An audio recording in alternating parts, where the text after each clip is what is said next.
The grand piano sat center stage like a challenge, its polished surface reflecting the crystal chandeliers above. Daniel Hayes, in his worn janitor's uniform, stood frozen before hundreds of Manhattan's elite, people who'd just watched him be publicly shredded by one of the city's most powerful art critics. His 6-year-old daughter gripped the edge of her seat in the back row, her eyes wide with belief he wasn't sure he deserved. His hands trembled. It had been 5 years since he'd touched a piano. 5 years since the accident that killed his wife and buried his music career under grief so heavy he could barely breathe. Now, with the critics' mocking laughter still echoing and every phone in the room pointed at him, Daniel had one impossible choice: walk away and stay invisible, or sit down and risk everything he'd hidden from the world. If you want to see what happens when a broken man finds his voice again, stay until the end and drop a comment with your city name so I can see how far this story travels. The mop bucket had a busted wheel that scraped against the marble floor of the Ashford Arts Hall, like a dying animal. Daniel Hayes pushed it along the east corridor at 6:47 p.m., his reflection warping in the polished stone beneath his feet. The maintenance closet smelled like industrial cleaner and old coffee, and his lower back had that dull ache that came from 12-hour shifts. 32 years old, and he moved like a man twice that age. "Dad, can we get pizza after?" Emma tugged at his work shirt, her backpack bouncing against her shoulders. She was 6, gap-toothed, with her mother's dark curls and a habit of humming when she was nervous. "We'll see, Bug." Daniel emptied a trash can into his rolling bin. "Depends how late I finish tonight." "You always say that." "Yeah, well." He didn't have a good answer. The truth was, pizza cost $18 now, and they had exactly $43 in the checking account until Friday's paycheck cleared. The math didn't work, but he couldn't tell her that. She was 6. The Ashford was hosting some kind of gala tonight, the Spring Collection Showcase, according to the banners draped across the main atrium. Rich people in expensive clothes wandering around looking at paintings Daniel didn't understand, drinking wine that probably cost more than his rent. He'd worked these events before. His job was to stay invisible, keep the bathroom stocked, and empty the champagne flutes from tables before the guests noticed the help existed. "Mr. Hayes." Cheryl from Event Coordination appeared around the corner, clipboard pressed to her chest like armor. "We're expecting 400 guests tonight. I need you focused. Last month, someone complained about streaks on the bathroom mirrors. Won't happen again. See that it doesn't." She glanced down at Emma, her expression softening just slightly. Shouldn't she be in school? Half day, childcare fell through. Oh, Cheryl's mouth tightened. She didn't approve. Daniel could see it in her face. But she didn't have kids and didn't understand that sometimes you ran out of options. Just keep her out of sight during the event. "Yes, ma'am." Emma waited until Cheryl's heels clicked away before sticking out her tongue at the empty hallway. Daniel bit back a smile. "That's not nice." "She's not nice. Doesn't mean you get to be mean back." "Why not?" Because we can't afford to lose this job," Daniel thought. "Because we're one mistake away from eviction, and I already burned through my brother's goodwill 6 months ago when we needed grocery money. Because the world doesn't give second chances to people like us." "Because I said so," he told her instead. "Come on, let's get the West Wing done before people start showing up."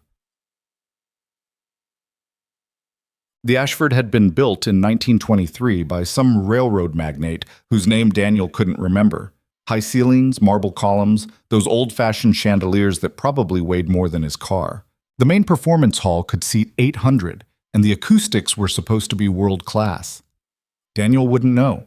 He'd never been inside as anything but staff. He used to dream about playing venues like this. Back when he was 18, 19, 20, when the Juilliard acceptance letter sat framed on his mother's mantle and professors called him gifted. Back when music was everything and the future stretched ahead like an open road. That was another life. Another Daniel. "Dad, look!" Emma pressed her face against the glass doors leading into the performance hall. Inside, workers were arranging chairs and testing the sound system. The grand piano sat center stage, lid open, ready. Daniel kept moving. "Don't touch the glass, you'll leave fingerprints."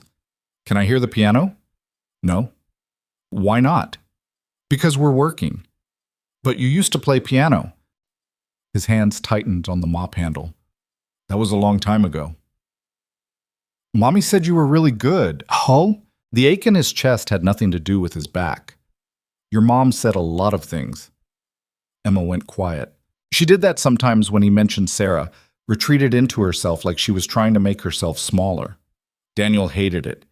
Hated that his grief was big enough to fill the room, to push out everything else, including his daughter's questions about her mother. "Hey!" He knelt down, ignoring the pop in his knee. "I'm sorry, I didn't mean it like that." "It's okay." "What?" "No, it's not." He touched her chin, tilted her face up. "You can ask about Mom anytime you want. I promise." "Even the piano stuff?" Something twisted behind his ribs. "Yeah, even that." She studied him with those two observant eyes, the ones that saw through every lie he told himself. "Do you miss it?" "Miss what?" "Playing." Daniel stood, grabbed the mop bucket. "Go sit in the break room. There's some crackers in my bag. I'll come get you in an hour." "Is son—" "One. That's not an answer." "It's the one you're getting. Go." She went, but the question hung in the air like smoke. By 7:30, the guests started arriving. Daniel watched from the service corridor as they filed into the main atrium. Women in dresses that cost more than his annual salary, men in tailored suits, everyone holding champagne flutes like props in a play about people with money. The air smelled like perfume and ambition. He recognized a few faces from previous events. The tech CEO who'd donated $2 million to the arts program last year. The gallery owner who'd been featured in the Times. That actress from the streaming show everyone watched. They moved through the space like they owned it, which technically some of them probably did. "Champagne?" A server rushed past. Balancing a tray, Daniel pressed himself against the wall, letting her pass. Invisible. That was the trick. Don't make eye contact, don't speak unless spoken to, don't remind them that the help is human. "Ladies and gentlemen," the voice came through the sound system, smooth and practiced. "Please make your way to the performance hall.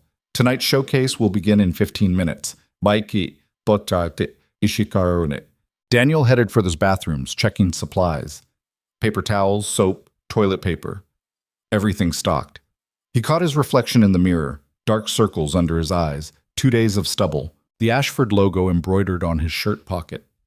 32 and already used up. The performance hall filled quickly. Daniel stationed himself near the back, ready to handle spills or emergencies. Emma was supposed to stay in the break room, but he spotted her sneaking into the last row, making herself small in a corner seat. He should have sent her back, but something stopped him. Maybe she deserved to see something beautiful tonight. God knew there wasn't much beauty in their apartment, with its water stains and broken heater and neighbors who fought at 2 a.m. The lights dimmed. A woman walked onto the stage, mid-50s, elegant, the kind of presence that commanded attention without demanding it. "Good evening. I'm Margaret Chen, director of the Ashford Foundation. Thank you for joining us for our spring collection showcase." Polite applause. "Tonight, we're celebrating the intersection of classical artistry and modern patronage. The pieces you'll see performed tonight represent the pinnacle of technical achievement and cultural significance." Daniel tuned out the rest. He'd heard versions of this speech a dozen times. Rich people congratulating themselves for supporting the arts, while ignoring the fact that most artists died broke. The first performer was a violinist, some prodigy from Austria. 17 years old and already playing Carnegie Hall. She was technically perfect, every note precise, but there was something missing, something Daniel couldn't name but felt in his chest. Music without mess, performance without pain. The audience loved it. Standing ovation. Then came a soprano, a cellist, a jazz quartet that played arrangements Daniel actually liked. The evening blurred together, one act bleeding into the next. His feet hurt. His back hurt. He wanted to check on Emma, but couldn't leave his post. During intermission, he caught fragments of conversation. "Absolutely divine, though I preferred last year's tenor. Did you see Patricia's dress?" Vintage Dior, apparently. "The after-party is at Marcus's penthouse. You're coming, right?" Daniel emptied champagne glasses from a side table, trying not to think about how each drink cost more than his hourly wage. "Excuse me." A woman's voice, sharp. "You missed a spot." He turned. Mid-30s, blonde, wearing a navy dress that probably cost $5,000. She pointed at a water ring on the table. "I'll get it right now, ma'am." "See that you do." She walked away without waiting for a response. Daniel wiped the table, jaw tight. "Invisible," he reminded himself. Stay invisible. The second half started. More performances, more applause. Daniel's mind wandered to the electric bill sitting on the kitchen counter, to Emma's shoes that were getting too small, to the noise his car engine made that he couldn't afford to fix. Then everything changed. A man walked onto the stage during the transition between acts. Late 50s, expensive suit, the kind of confidence that came from never being told no. Daniel recognized him vaguely, someone important in the art world.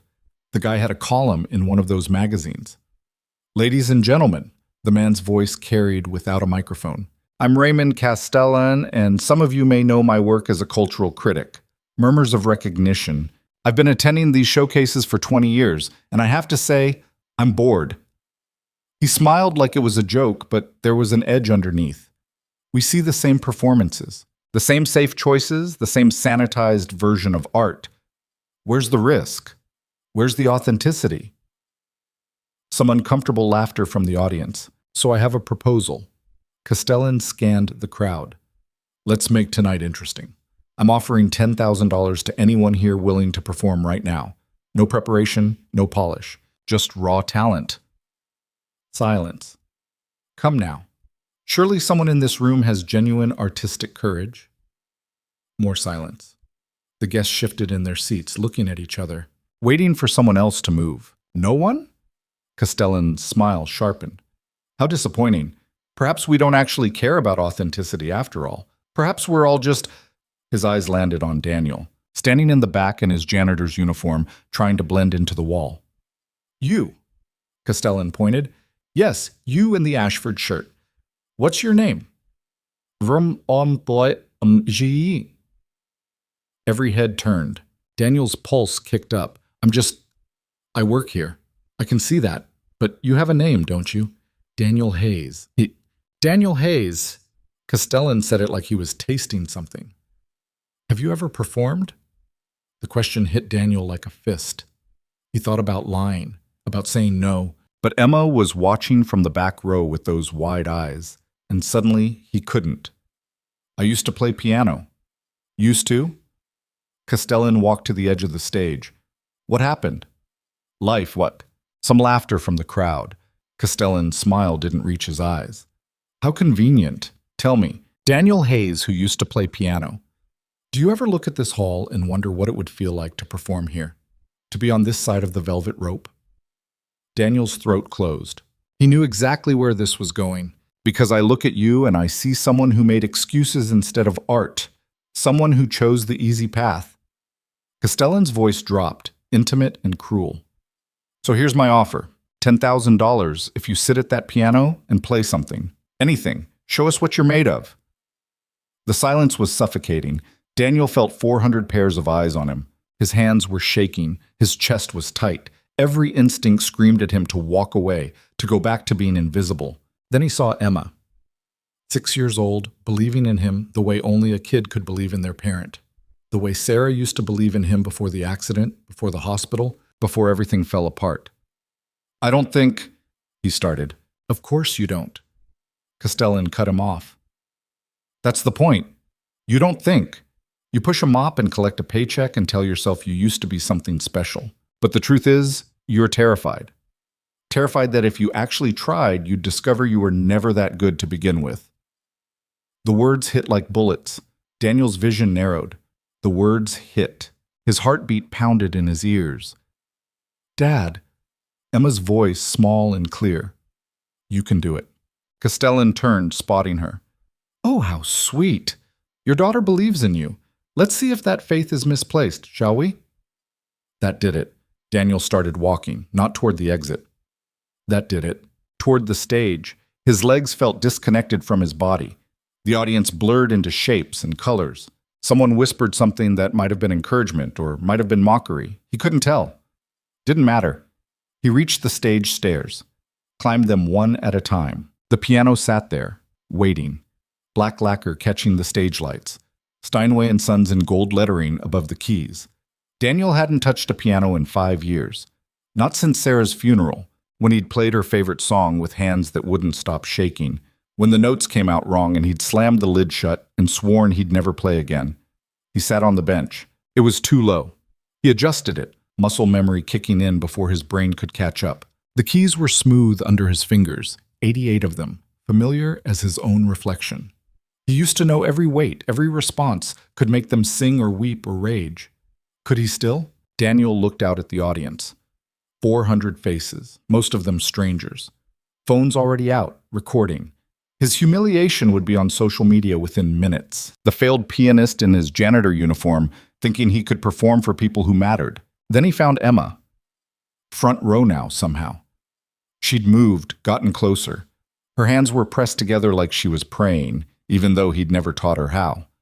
She believed in him. Maybe that was enough. Daniel closed his eyes. Let his fingers rest on the keys. Thought about Sarah. The way she used to sit beside him when he practiced. The way she'd rest her head on his shoulder and hum along. The way she'd died in a car accident 5 years ago because some asshole ran a red light. And how Daniel had been in the passenger seat and walked away with nothing but a scar on his shoulder and a hole in his chest that never healed. He thought about the music they'd buried with her, the pieces he'd promised to finish, the compositions he'd abandoned, the career he'd let die because living hurt too much to do anything else. He thought about Emma, asking if he missed it. Yeah, kid. He missed it like breathing. Daniel played. The first chord came out rough, his fingers stiff from years of neglect. The second was better. By the third, something old and familiar was waking up in his chest. Muscle memory, instinct. Whatever it was that made a person a musician instead of just someone who played notes. He didn't choose what to play. His hands chose for him. Chopin, Ballade No. 1 in G minor. The piece he'd performed for his Juilliard audition when he was 18, young and stupid and convinced he'd conquer the world. The opening was deceptive, soft, almost hesitant. Daniel let it breathe, didn't rush. His fingers remembered the patterns, the voicing, the way this piece built itself note by note into something that could wreck you if you weren't careful. The audience disappeared. The stage disappeared. There was only the piano and the music and the grief Daniel had been carrying for 5 years like a stone in his pocket. The piece shifted, darker now, more aggressive. Daniel's hands moved faster, the notes tumbling over themselves, controlled chaos. This was the part where the pianist had to decide, play it safe or let it rip. Daniel let it rip. His fingers flew across the keys, pulling out every ounce of anger and pain and loss he'd been swallowing since Sarah died. The music wasn't pretty anymore. It was raw, ugly, real. He thought about the night of the accident, the screech of tires, Sarah's scream, the way the windshield shattered like ice, the hospital waiting room, the doctor's face, the funeral where he couldn't even cry because if he started, he'd never stop. He thought about Emma asking why he didn't play anymore, and not having an answer that didn't break them both. He thought about being 32 and working as a janitor, and wondering if this was it, if this was all he got. The music swelled. Daniel was sweating now, his shoulders burning, his fingers aching. He didn't care. He played through it, played past it, played like the piano was the only thing keeping him alive. The final section approached, the climax. This was where most pianists tried to show off, where technical skill took over. But Daniel didn't want to show off. He wanted to mean something. He played it the way Sarah used to say it should be played, like he was telling a story, like every note mattered, like this was the last time anyone would ever hear this piece, and he needed them to understand what it meant. The ending came fast. A cascade of notes, building and building until silence. Daniel's hands hung above the keys, trembling. Sweat dripped down his temple. His chest heaved. He opened his eyes. The audience stared back at him. 400 people, completely still. No one moved. No one spoke. For a horrible second, Daniel thought he'd failed. Thought they were frozen in secondhand embarrassment, waiting for him to slink off stage so they could pretend this never happened. Then someone started clapping. Not the polite applause from earlier. Real clapping, loud and sustained. Someone else joined in. Then another. Then the whole room erupted. People were standing. Actually, standing. For him. For Daniel Hayes, the janitor in the stained uniform who hadn't played piano in 5 years. He couldn't process it. His brain wouldn't work. He just sat there, staring, while 400 strangers applauded like he'd given them something they didn't know they needed. Emma broke through the crowd, running up the stage stairs. She crashed into him, her small arms wrapping around his neck. "Dad, you were amazing." Daniel held her, his hand still shaking. Yeah? Everyone was crying. He looked out at the audience again. She was right. Half the room had tears on their faces. Even Castellan looked shaken, his earlier smugness replaced by something Daniel couldn't read. A woman approached the stage. Early 30s, dark hair pulled back, wearing a black dress that was elegant without trying. She moved with the kind of confidence that came from boardrooms and closed-door meetings. Mr. Hayes. Her voice was composed, but there was something underneath, something raw. That was extraordinary.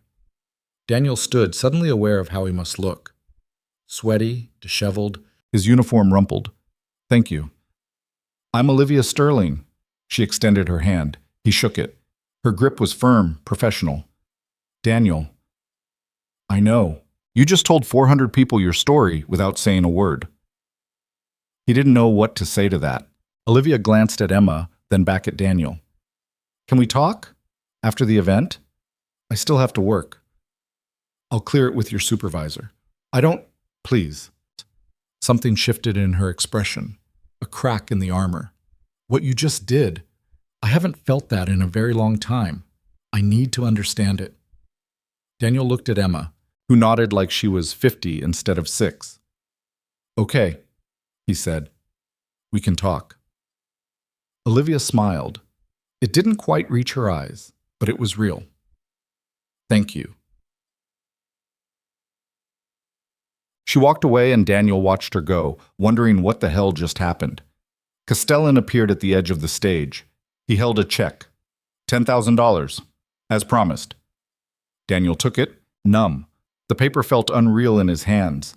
You surprised me, Castellan said quietly. I didn't think you had it in you. Yeah, well, Daniel folded the check, slipped it into his pocket. You don't know me. No, I suppose I don't. Castellan studied him. For what it's worth, that was the most honest thing I've seen on this stage in 20 years. He left before Daniel could respond. The crowd was dispersing, heading toward the reception. People kept glancing at Daniel, whispering. He caught fragments. Incredible. Where did he come from? Did you see his hands? Emma tugged his shirt. Dad, can we get pizza now? Daniel laughed. It came out shaky, almost broken. Yeah, Bug, we can get pizza. And ice cream? Don't push it. She grinned. Daniel lifted her onto his shoulders and walked off the stage. People parted for them. Some nodded. Some smiled. A few looked uncomfortable, like they didn't know what to do with a janitor who could play like that. He didn't care. For the first time in 5 years, Daniel Hayes felt like a person instead of a ghost. The feeling wouldn't last. He knew that. Tomorrow he'd wake up in the same apartment, with the same bills, the same job. Nothing had really changed, except everything had, because Emma had seen him do something impossible. And maybe, just maybe, that meant other impossible things could happen too. They passed a mirror in the hallway. Daniel caught his reflection, still in his work uniform, still tired, still carrying too much. But his eyes were different, alive. He kept walking, Emma's laughter ringing in his ears, the sound of applause still echoing in his chest like a second heartbeat. The pizza was cold by the time they got home. Daniel didn't care. Emma ate 3 slices sitting cross-legged on the couch, tomato sauce on her chin, talking nonstop about the performance, like she'd witnessed something magical instead of her father having a breakdown at a piano. And then everyone stood up, and that mean man looked like he swallowed a bug, and Miss Olivia said you were extraordinary. Finished chewing first. Emma swallowed, kept going without pause. And you were so good, Dad. Like really, really good. And I told Kayla's mom you used to be famous. I was never famous. But you could have been, right? Daniel looked at the check on the coffee table. $10,000. Castellan's signature in blue ink at the bottom. It still didn't feel real. Yeah, he said quietly. Maybe I could have been. Emma leaned against his shoulder, suddenly tired. It was past 10, way past her bedtime. Daniel should have felt guilty about that, about dragging her to his work, about letting her stay up late. But watching her eyes get heavy, her breathing slow, he mostly felt grateful she'd been there, that she'd seen him as something other than the guy who mopped floors and forgot to buy milk. His phone buzzed. Unknown number. Mr. Hayes, this is Olivia Sterling. Margaret Chen gave me your contact information. I hope that's acceptable. Daniel stared at the message. Olivia Sterling stared at the eats. The woman in the black dress who'd looked at him like he'd cracked something open in her chest. He typed back with one hand, Emma dozing against his arm. It's fine. What can I do for you? 3 dots appeared immediately. Disappeared. Appeared again. I'd like to meet tomorrow if possible.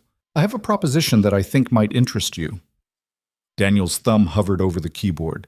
Every instinct told him to say no. That people like Olivia Sterling didn't make propositions to people like him unless there was a catch.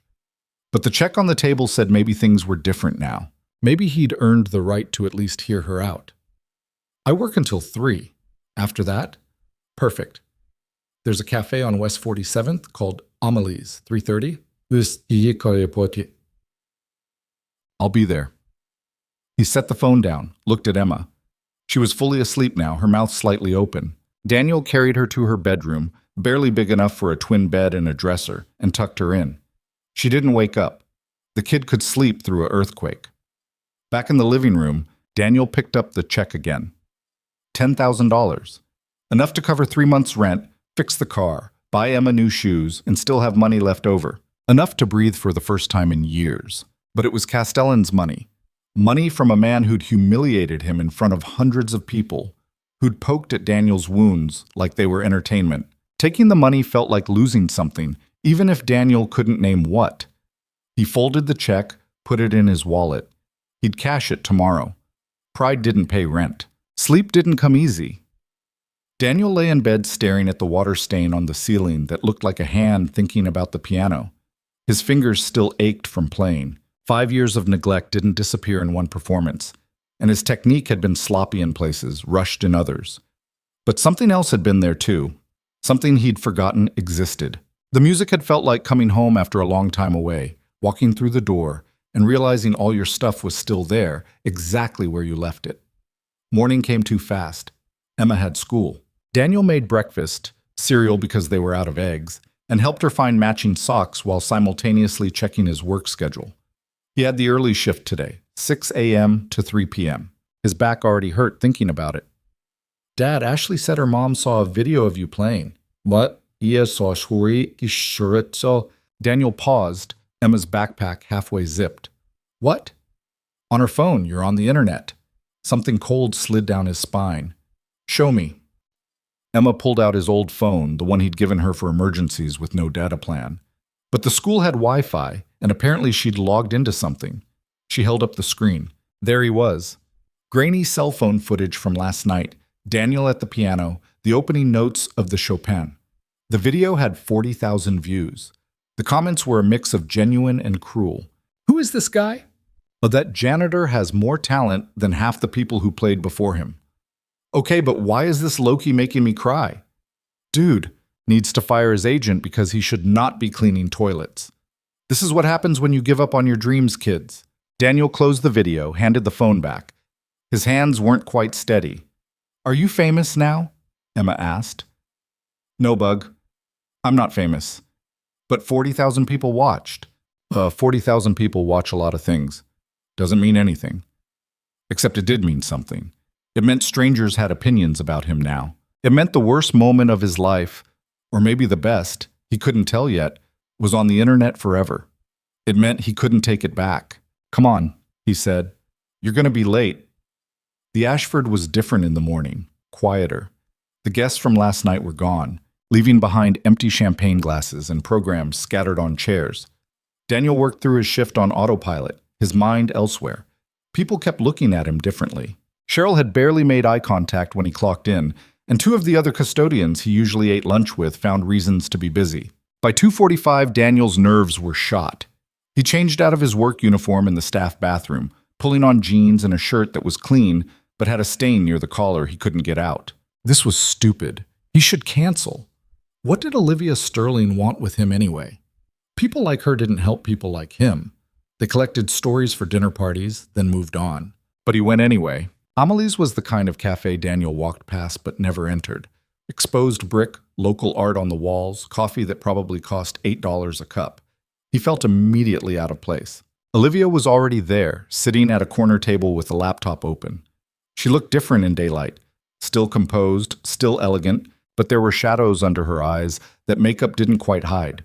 She saw him and stood. "Daniel, thank you for coming." They shook hands. Hers was cold. "Can I get you something? Coffee?" "I'm fine. Please, let me." She was already walking to the counter before he could argue. Daniel sat, feeling awkward. The chair was too modern, all sharp angles and no cushion. Through the window, he could see people walking past, living their lives, not caring that his entire world had tilted sideways in the last 24 hours. Olivia returned with 2 coffees, black, both of them. She slid one across the table. "I don't know how you take it. There's cream and sugar?" "Black's fine." She sat, wrapped her hands around her cup like she was cold. For a moment, neither of them spoke. "I didn't sleep last night," Olivia said finally. "I kept thinking about what you played, how you played it." Daniel waited. "I run Sterling Innovations. We do tech consulting for financial firms. Very dry, very corporate." She smiled, but it was tight. "I'm good at it. Built the company from nothing. Took it public 3 years ago. I'm 30 years old and I have more money than I know what to do with." "Congratulations." "It's not a brag. It's context." She met his eyes. "I used to paint. Did you know that?" "Thomas." He didn't. "I was supposed to go to art school. Had a scholarship and everything. But my father got sick my senior year of high school and someone had to take care of the medical bills. So I went into business instead. Turned out I was good at making money." Her jaw tightened. "I haven't painted in 12 years.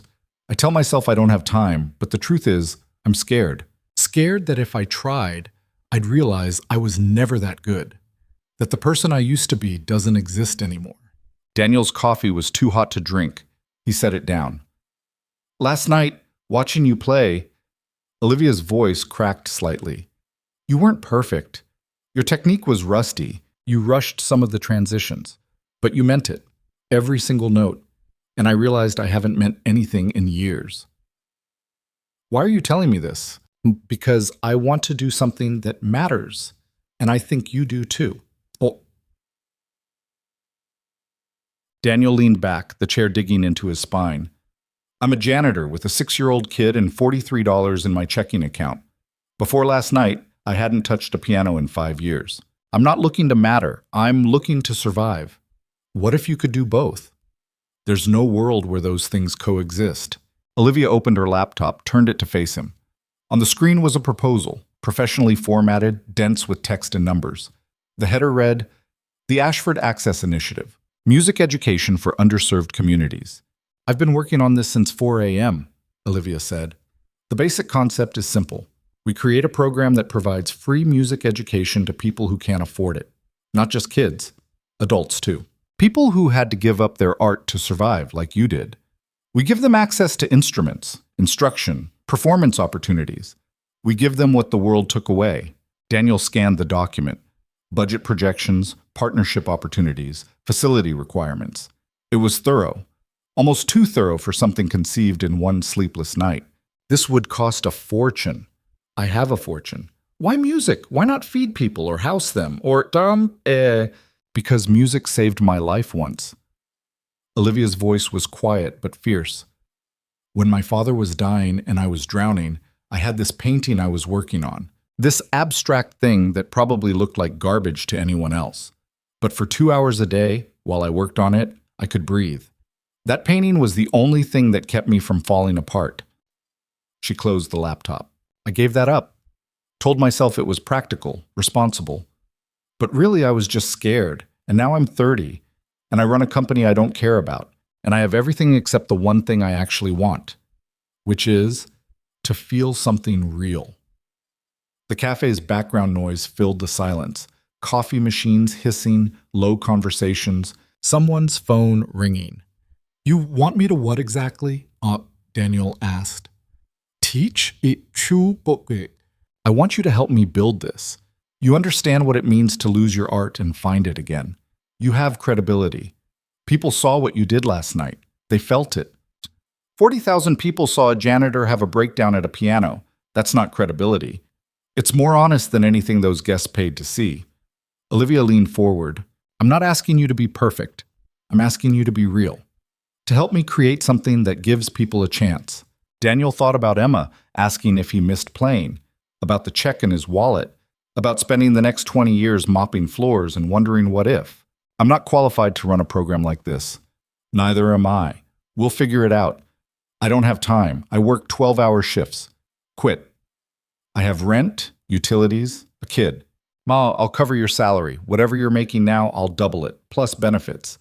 Daniel laughed. It came out sharp. You don't even know what I make.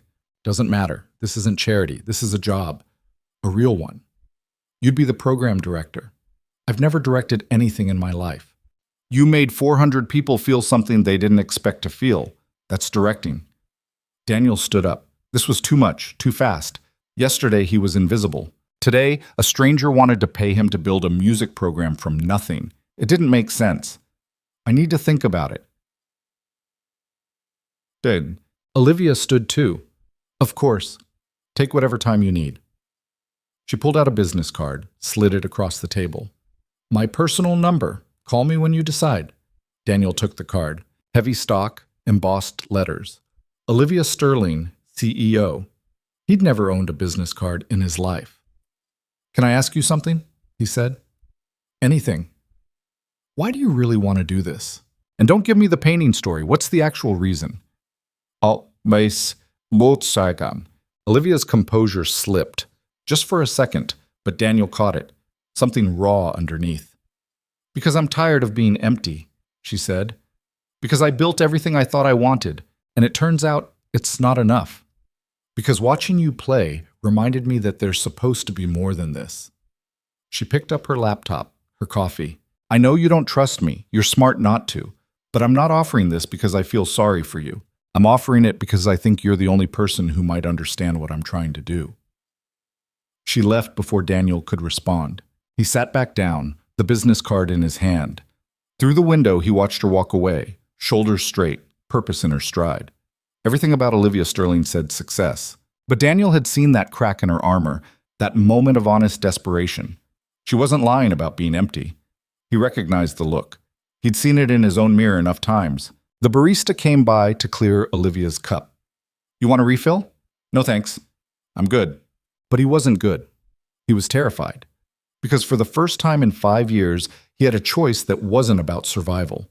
And he had no idea what to do with that. Emma was at after-school care when Daniel picked her up at 5:30. She ran over, backpack bouncing. Dad, everyone saw the video. Mrs. Patterson said you were on the news. What news? I don't know. The news. She showed us on her phone. Daniel made a mental note to look that up later. Maybe avoid it entirely. At home, he made dinner, spaghetti from a box, sauce from a jar, while Emma did homework at the kitchen table. She kept glancing at him like she expected him to suddenly start playing piano on the stove. Dad? Yeah, Bug? Are you going to play piano again? Like for real? Daniel stirred the pasta, watching it swirl in the boiling water. I don't know. Why not? Because it's complicated. You always say that when you don't want to explain. She had him there. He drained the pasta, divided it onto 2 plates. They ate at the coffee table because the kitchen table was covered in mail Daniel hadn't dealt with. Emma chattered about school, about how Ashley's mom wanted Daniel's autograph, about how her teacher said if you're good at something, you should never do it for free. She said that? Daniel asked. Well, she was talking about being a doctor. But same thing, right? Not exactly. After dinner, Emma took a bath while Daniel finally looked at his phone. 3 missed calls from his brother Marcus. 2 texts from people he hadn't spoken to in years. 1 email from a local news station asking for an interview. He deleted the email without reading it fully. Marcus had left a voicemail. Daniel listened to it while washing dishes. Hey man, saw the video. I don't even know what to say. You never told me you could still play like that. Call me back. We should talk. Daniel deleted that too. He loved his brother. But Marcus had the kind of stable life, wife, kids, mortgage, 401k, that made Daniel's existence feel even more precarious. Talking to Marcus meant questions Daniel didn't have answers for. He was drying the last plate when his phone rang. Unknown number again. Hello? Mr. Hayes, this is Jeremy Chen from the New York Arts Council. Daniel almost hung up. I'm not interested in interviews.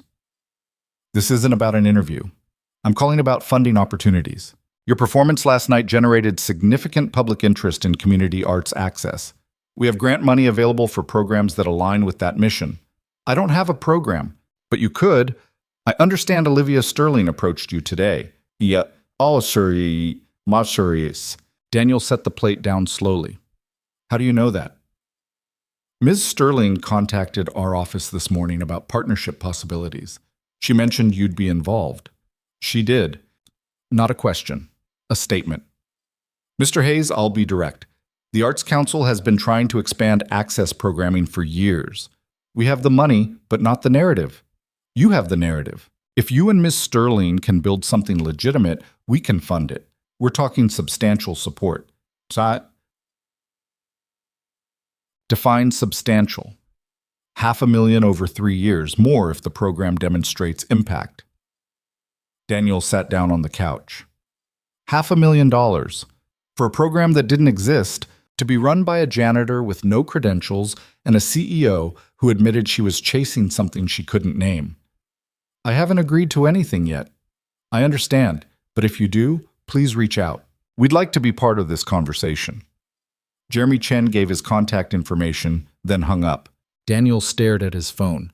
This was insane. 24 hours ago, he was invisible. Now people were offering him money to build something he didn't know how to build. Emma appeared in her pajamas, hair wet from the bath. Can we watch a movie? It's a school night. Please, just a short one? Daniel looked at her. 6 years old with her mother's eyes and her father's stubbornness. In 20 years, she'd be asking bigger questions. About why he gave up. About what he could have been. About whether he chose safety over truth. Okay, he said, but a short one. They watched some animated thing about talking animals. Emma fell asleep halfway through, curled against Daniel's side. He let the movie play out, not really watching, his mind churning. Olivia's business card was still in his pocket. He pulled it out, ran his thumb over the embossed letters. The smart choice was obvious. Take Castellan's $10,000, keep his job at the Ashford. Let the video fade from the internet. Go back to being invisible, safe. But Emma had seen him play. Believed he could be more than the guy who forgot to buy milk. And Daniel had felt something last night at that piano. Something he thought had died with Sarah. He looked down at his daughter, her face peaceful in sleep. She deserved better than a father who chose fear every time. Daniel pulled out his phone, found Olivia's number. He typed, I'm in, but we do this right. No publicity stunts, no using my story for marketing. This is about the music and the people who need it.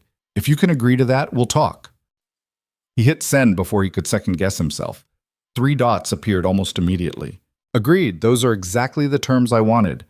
Can you meet tomorrow morning, 9 a.m.? I'll send you an address.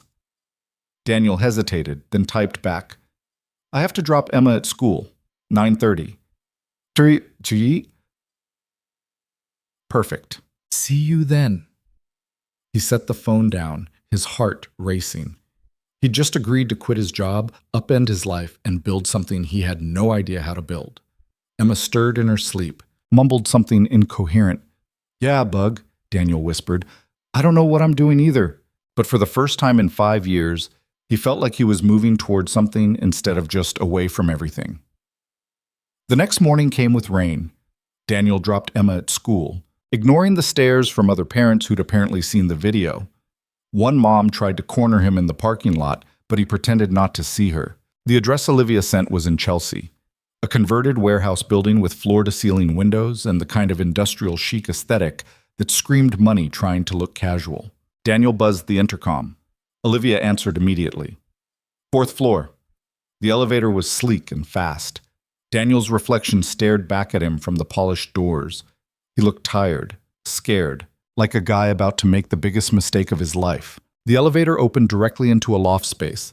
Exposed brick, hardwood floors, minimal furniture that somehow cost more than Daniel's entire apartment. Olivia stood by the windows, looking out at the rain. Thanks for coming, she said without turning around. Nice place. I don't live here. It's one of my investment properties. Tenant moved out last month. I thought we could use it as a staging ground while we figure out permanent space. She turned to face him. She looked different today. Less polished, hair pulled back, minimal makeup, wearing jeans and a sweater. More human. I quit my job this morning, Olivia said. Daniel blinked. What? Sterling Innovations. I handed in my resignation effective immediately. You can't just... You built that company. I built a company I don't believe in anymore. She crossed the room, her footsteps echoing. Last night I barely slept. I kept thinking about what you said, about survival versus mattering, and I realized I've been surviving too, just in a nicer apartment. Daniel didn't know what to say. So I'm all in, Olivia continued. This program, this is everything now. No safety net, no backup plan. Just this. That's crazy. Probably, but I'm tired of being careful.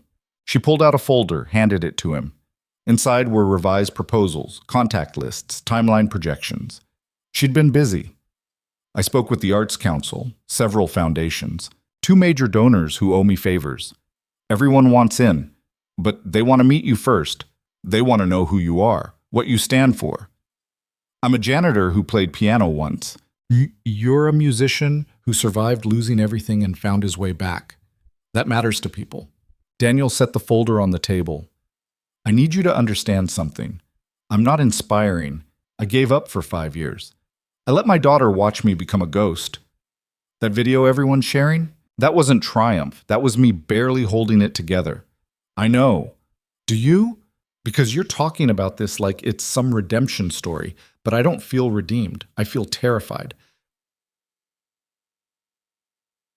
Olivia sat on the arm of the couch, her composure cracking. Good. If you weren't terrified, I'd know you weren't taking this seriously. The rain picked up outside, hammering against the windows. Here's what I know, Olivia said quietly. I know that building something real means risking everything. I know that every successful program starts with 2 people who have no idea what they're doing, but believe in the mission anyway. And I know that if we don't do this, we'll both spend the rest of our lives wondering what if. Daniel walked to the windows, looked out at the city. Millions of people down there, most of them just trying to survive. How many had given up something they loved because the world demanded it? How many were working jobs they hated, telling themselves it was temporary, watching years slip away? My wife died 5 years ago, he said. Car accident. I was in the passenger seat. Walked away with a scar and a baby, and no idea how to do any of it alone. He could feel Olivia listening behind him.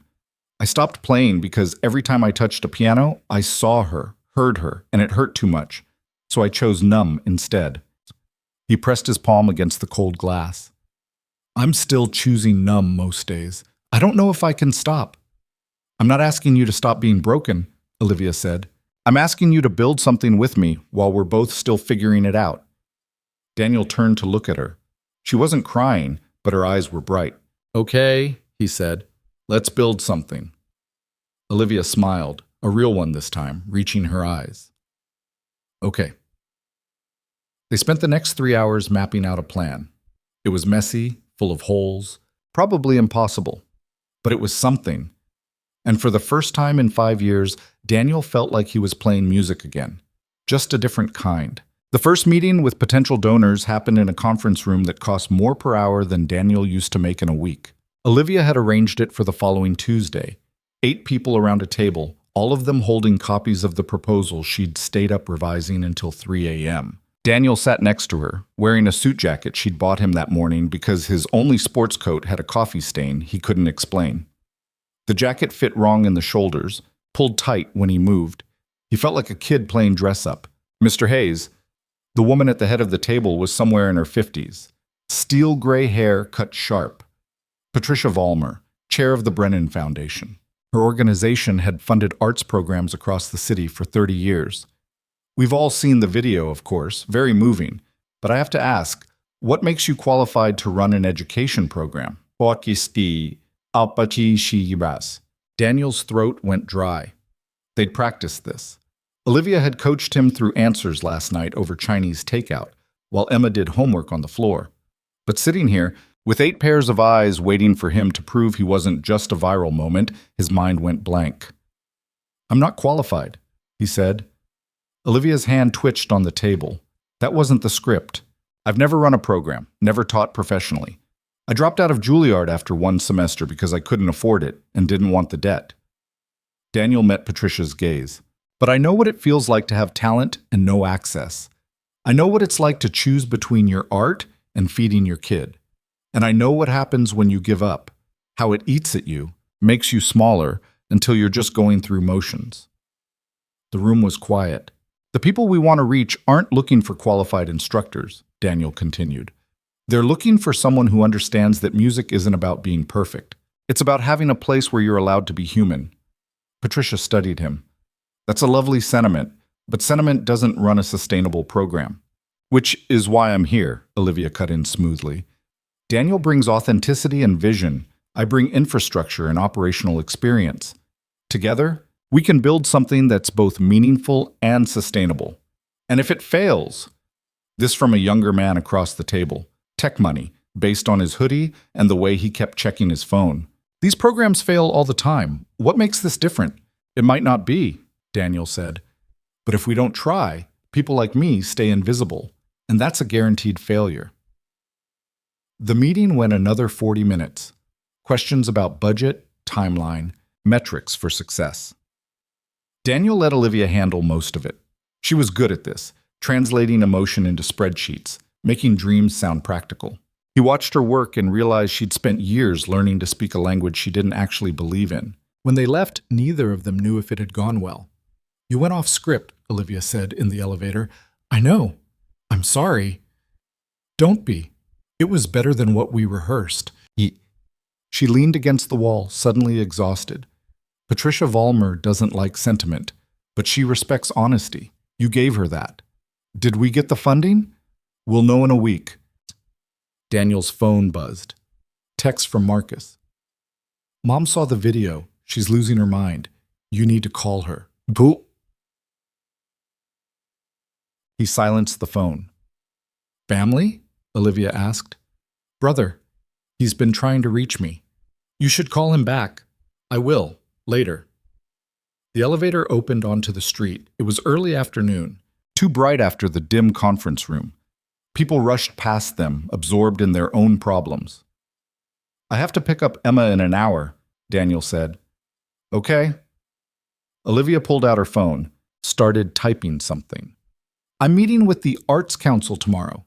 You should come. Yeah, can't. I have to. He stopped. He didn't have to do anything anymore. He'd quit the Ashford 3 days ago. His schedule was his own now, which somehow felt more terrifying than 12-hour shifts. I'll be there, he said. Olivia nodded, still typing. She looked like she was already thinking 5 steps ahead, calculating angles, planning contingencies. Daniel wondered when she slept, if she slept. Olivia? She looked up. Why are you really doing this? She'd answered this before, but he was asking a different question now, one he couldn't quite articulate. Olivia slipped her phone into her pocket. When I was 9, my mom took me to this gallery opening. I didn't want to go. I wanted to stay home and watch TV. But she dragged me anyway. Her voice went softer, remembering. There was this painting, abstract, lots of blues and grays. I stood in front of it for 20 minutes, and something just clicked. Like the artist was speaking directly to me. Like they understood something I didn't have words for yet. A taxi honked. Someone cursed. The city moved around them. I went home and tried to paint something like it. Spent hours mixing colors, trying to capture what I'd felt. It came out terrible, but I didn't care. For the first time, I understood what it meant to need to make something. She met his eyes. I'm doing this because I want other people to have that moment, and because I threw mine away, and I need to know it still exists somewhere. Daniel didn't have a response to that. They stood there for a moment, 2 broken people trying to build something neither of them knew how to build. I should go, he said finally. Yeah, me too. But neither of them moved. Emma was in a mood when he picked her up.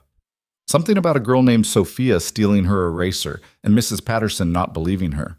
She talked nonstop in the car, Her voice pitched high with injustice, and Daniel made the appropriate sympathetic noises while his mind wandered to funding proposals and sustainability metrics.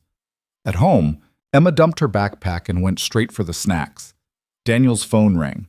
His mother. He answered this time. Daniel Christopher Hayes, I have been calling you for 3 days. Hi, Mom. Don't hi, Mom, me. Marcus showed me that video. You're on the internet playing piano at some fancy party, and you didn't think to mention this? Daniel pinched the bridge of his nose. It wasn't planned. It just happened. It just happened. You just happened to play like that in front of all those people. Her voice cracked. I didn't even know you still could. I didn't know either. Silence on the line. His mother was crying. Daniel could hear it in her breathing. Mom, I'm proud of you. I wish your father could have seen it. His father had died when Daniel was 15. Heart attack, sudden and brutal. The funeral was the first time Daniel had ever played for a crowd. Some half-remembered hymn that came out shaky and wrong. Yeah, Daniel said quietly. Me too. Marcus said you're starting some kind of music program? Trying to. It's complicated. Everything with you is complicated. She wasn't wrong. They talked for another 10 minutes. His mother caught him up on family news he didn't care about. Asked about Emma, told him he looked too thin in the video. Normal mom stuff. But there was something underneath it. Relief, maybe. Like she'd been waiting 5 years for him to come back from wherever he'd gone. When they hung up, Daniel felt wrung out. Emma appeared with a juice box. Was that Grandma? Yeah. Did you tell her about the program? Sort of. Are we going to be rich now? Daniel laughed. It came out tired. No, Bug. We're not going to be rich. But that lady has lots of money. Oh, that lady is putting her money into the program. That's different. Emma considered this while sucking on her juice box. Mrs. Patterson said you're brave.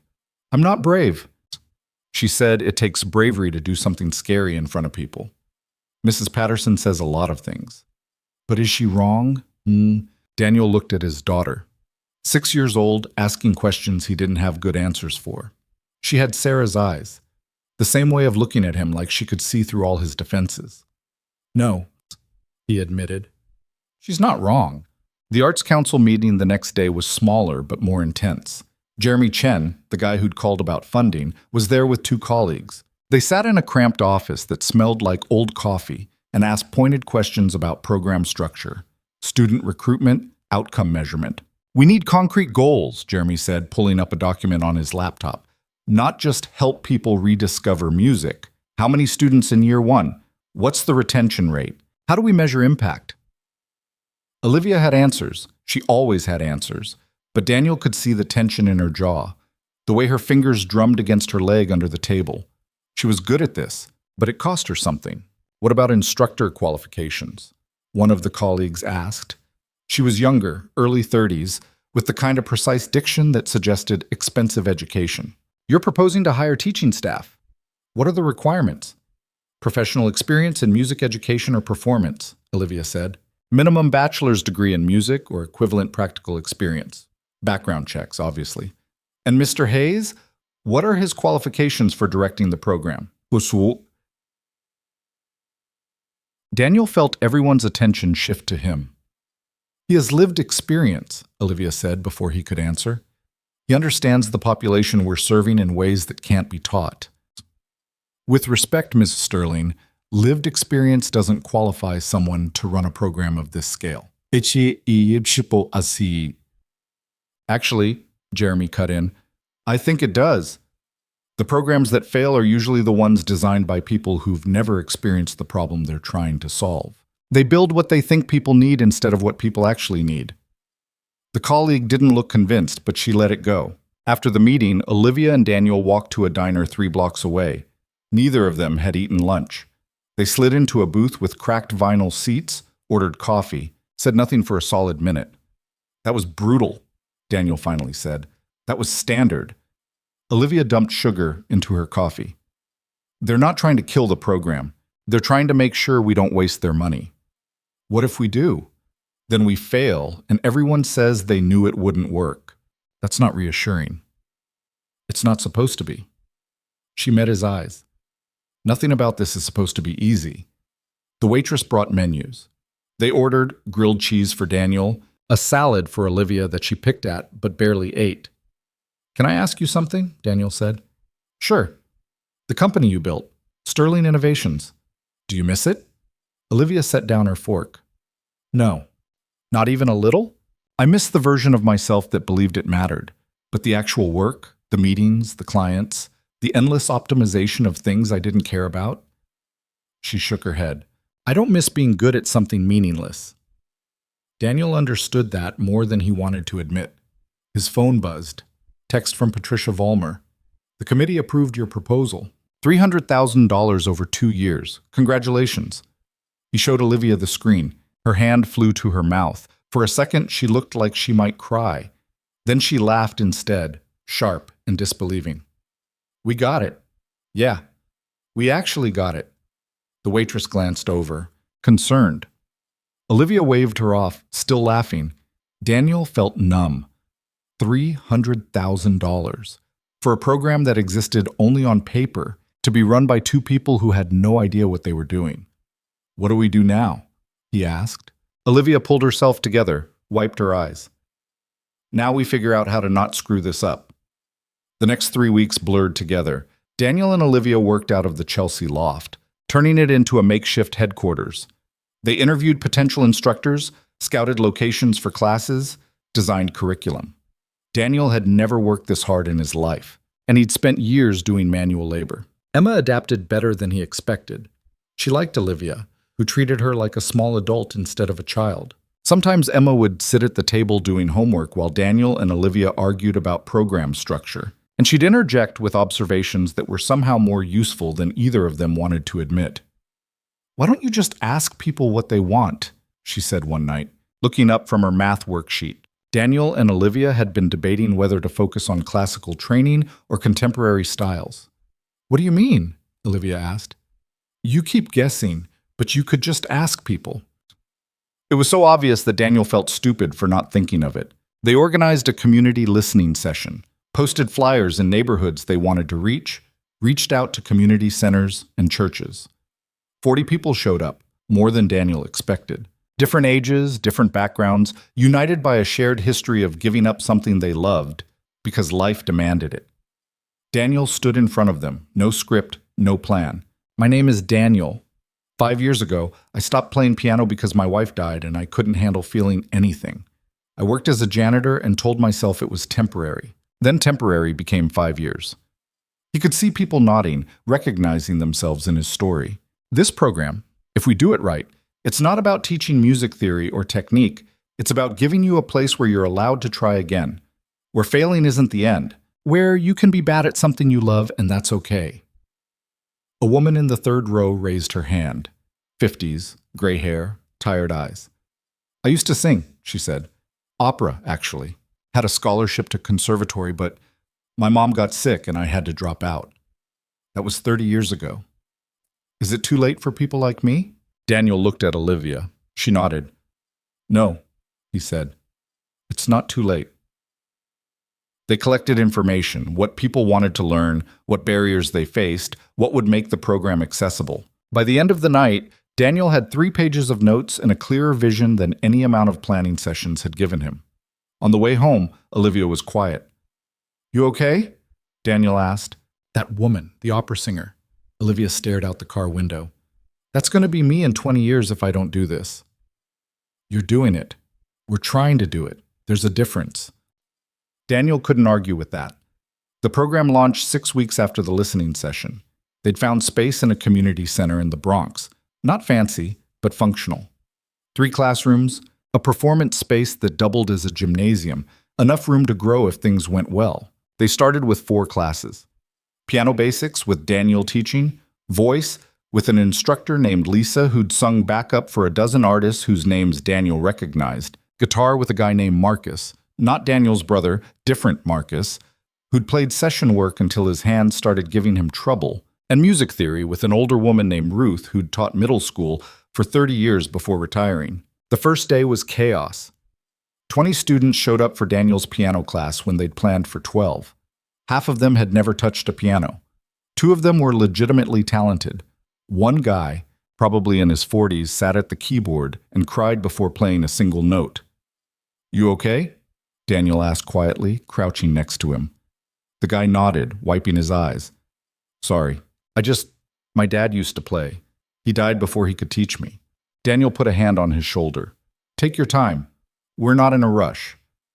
By the end of the first week, Daniel was exhausted. Teaching was harder than he'd imagined. Not the music part, that came naturally, but figuring out how to reach 20 different people with 20 different skill levels and emotional baggage was like trying to solve a puzzle that kept changing shape. "I'm terrible at this," he told Olivia after class on Friday. They were in her car. She was driving him home because his car had finally given up and died 2 days ago. "You're not terrible. You're learning. Half my students are bored, the other half are overwhelmed, and I have no idea how to fix it. So split them into levels, advanced and beginner. We don't have enough instructors for that. Then we hire more." "With what money? We're already at budget." Olivia drummed her fingers on the steering wheel. "I'll figure it out." "You keep saying that." "Because I will." She glanced at him. "You're allowed to struggle with this, you know? It doesn't mean you're failing." Daniel leaned his head against the window. "Feels like failing." "Yeah, well, welcome to building something that matters." They drove in silence for a while. Daniel watched the city slide past, lights blurring together. "My daughter asked me yesterday if we were helping people," he said. "What'd you tell her?" "I said I didn't know yet." "Oh, what do you think?" Daniel thought about the guy who'd cried at the piano, about the woman who'd sung opera 30 years ago and was finding her voice again in Lisa's class, about the teenager who'd showed up angry and defensive and was slowly, grudgingly starting to trust that this was a place where he could try without being judged. "I think maybe we are," he said, "but I'm scared we'll screw it up." "We probably will, at some point." Olivia pulled up in front of his building. "But at least we're screwing up while trying to do something real." Daniel got out, then leaned back in through the window. "Thanks for the ride." "Anytime." He watched her drive away, then headed upstairs. Emma was asleep on Marcus's couch. The car dying had meant calling his brother for emergency childcare, which meant owing him a conversation Daniel wasn't ready for. Marcus was in the kitchen drinking beer and scrolling through his phone. "Hey," Daniel said. "Hey yourself." Marcus set down the phone. "She was good. Did her homework, ate dinner, only asked to watch TV twice." "Thanks for taking her." "Not a problem." Marcus studied him. "You look like hell, by the way." "Thanks." "I'm serious. When's the last time you slept?" "Awesome." Daniel couldn't remember. The days were blurring together. Teaching, planning, fighting fires, trying to keep everything from falling apart. "I'm fine." "You're not fine. You're running yourself into the ground." Marcus stood up, crossed his arms. "Look, I'm glad you're doing this program thing. Really. But you have a kid who needs you functional. Emma's fine." "Emma's 6. She doesn't know you're not fine, but I do, and Mom does, and everyone who's paying attention does." Daniel's jaw tightened. "What do you want me to do, Marcus? Quit? Go back to mopping floors? I want you to ask for help instead of acting like you have to do everything alone." "I'm not alone." Olivia's working herself into the ground too. I looked her up. She quit a multi-million-dollar company to do this. That's not normal. Nothing about this is normal. Exactly my point. They stared at each other. Daniel could see the worry in his brother's face, the genuine concern under the frustration. Marcus had always been the stable one, the one who made smart choices and planned for the future. He didn't understand what it meant to need something so badly, you'd wreck your life for it. "I appreciate the concern," Daniel said carefully, "but I'm doing what I need to do." "Even if it destroys you?" "Even then." Yeah. Marcus shook his head. "You're just like Dad, you know that?" It hit harder than Daniel expected.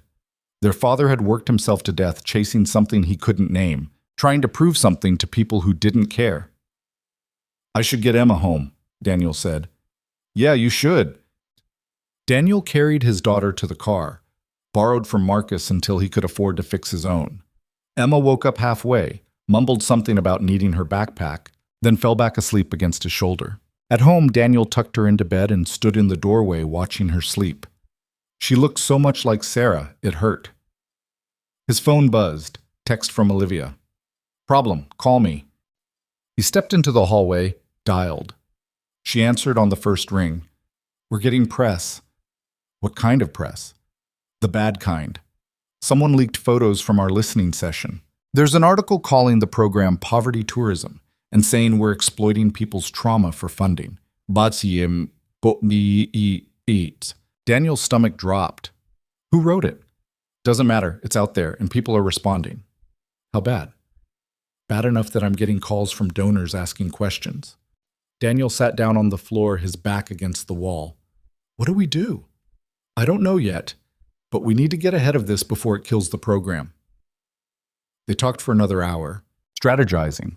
By the time they hung up, Daniel's head was pounding. He checked the article. The writer was someone named Michelle Reardon, a culture critic with a following.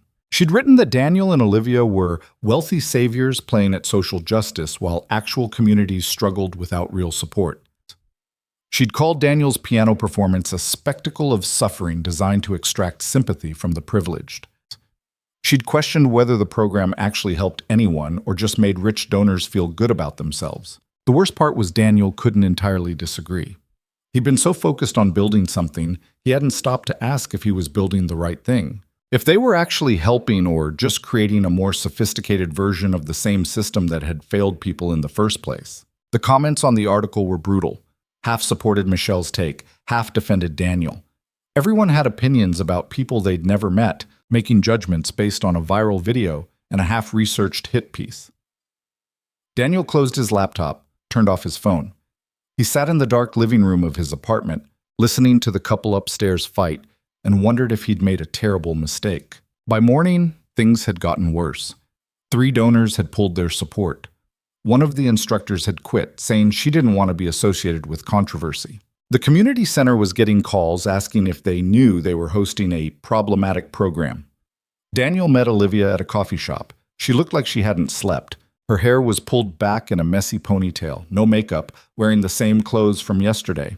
We need to respond, she said, sliding a draft statement across the table. Daniel read it. It was professional, measured, addressed the concerns without being defensive. It was exactly what they should say. This won't work, he said. Why not? Because it's corporate speak. It sounds like we're managing a crisis instead of believing in what we're doing. Olivia's expression hardened. What do you suggest? I don't know, but this... He tapped the paper. This makes us sound guilty. We're not guilty. Then why are we acting like it? Olivia grabbed the statement back, crumpled it. Fine. What would you say? Daniel thought about the guy who'd cried at the piano, about the opera singer who'd waited 30 years for a second chance, about Emma asking if they were helping people. The truth, he said, that we're 2 broken people trying to build something that matters, that we're going to make mistakes, but we're doing it for the right reasons. That anyone who thinks this is about making ourselves feel good has never actually tried to do something hard. That's not a statement, that's a confession.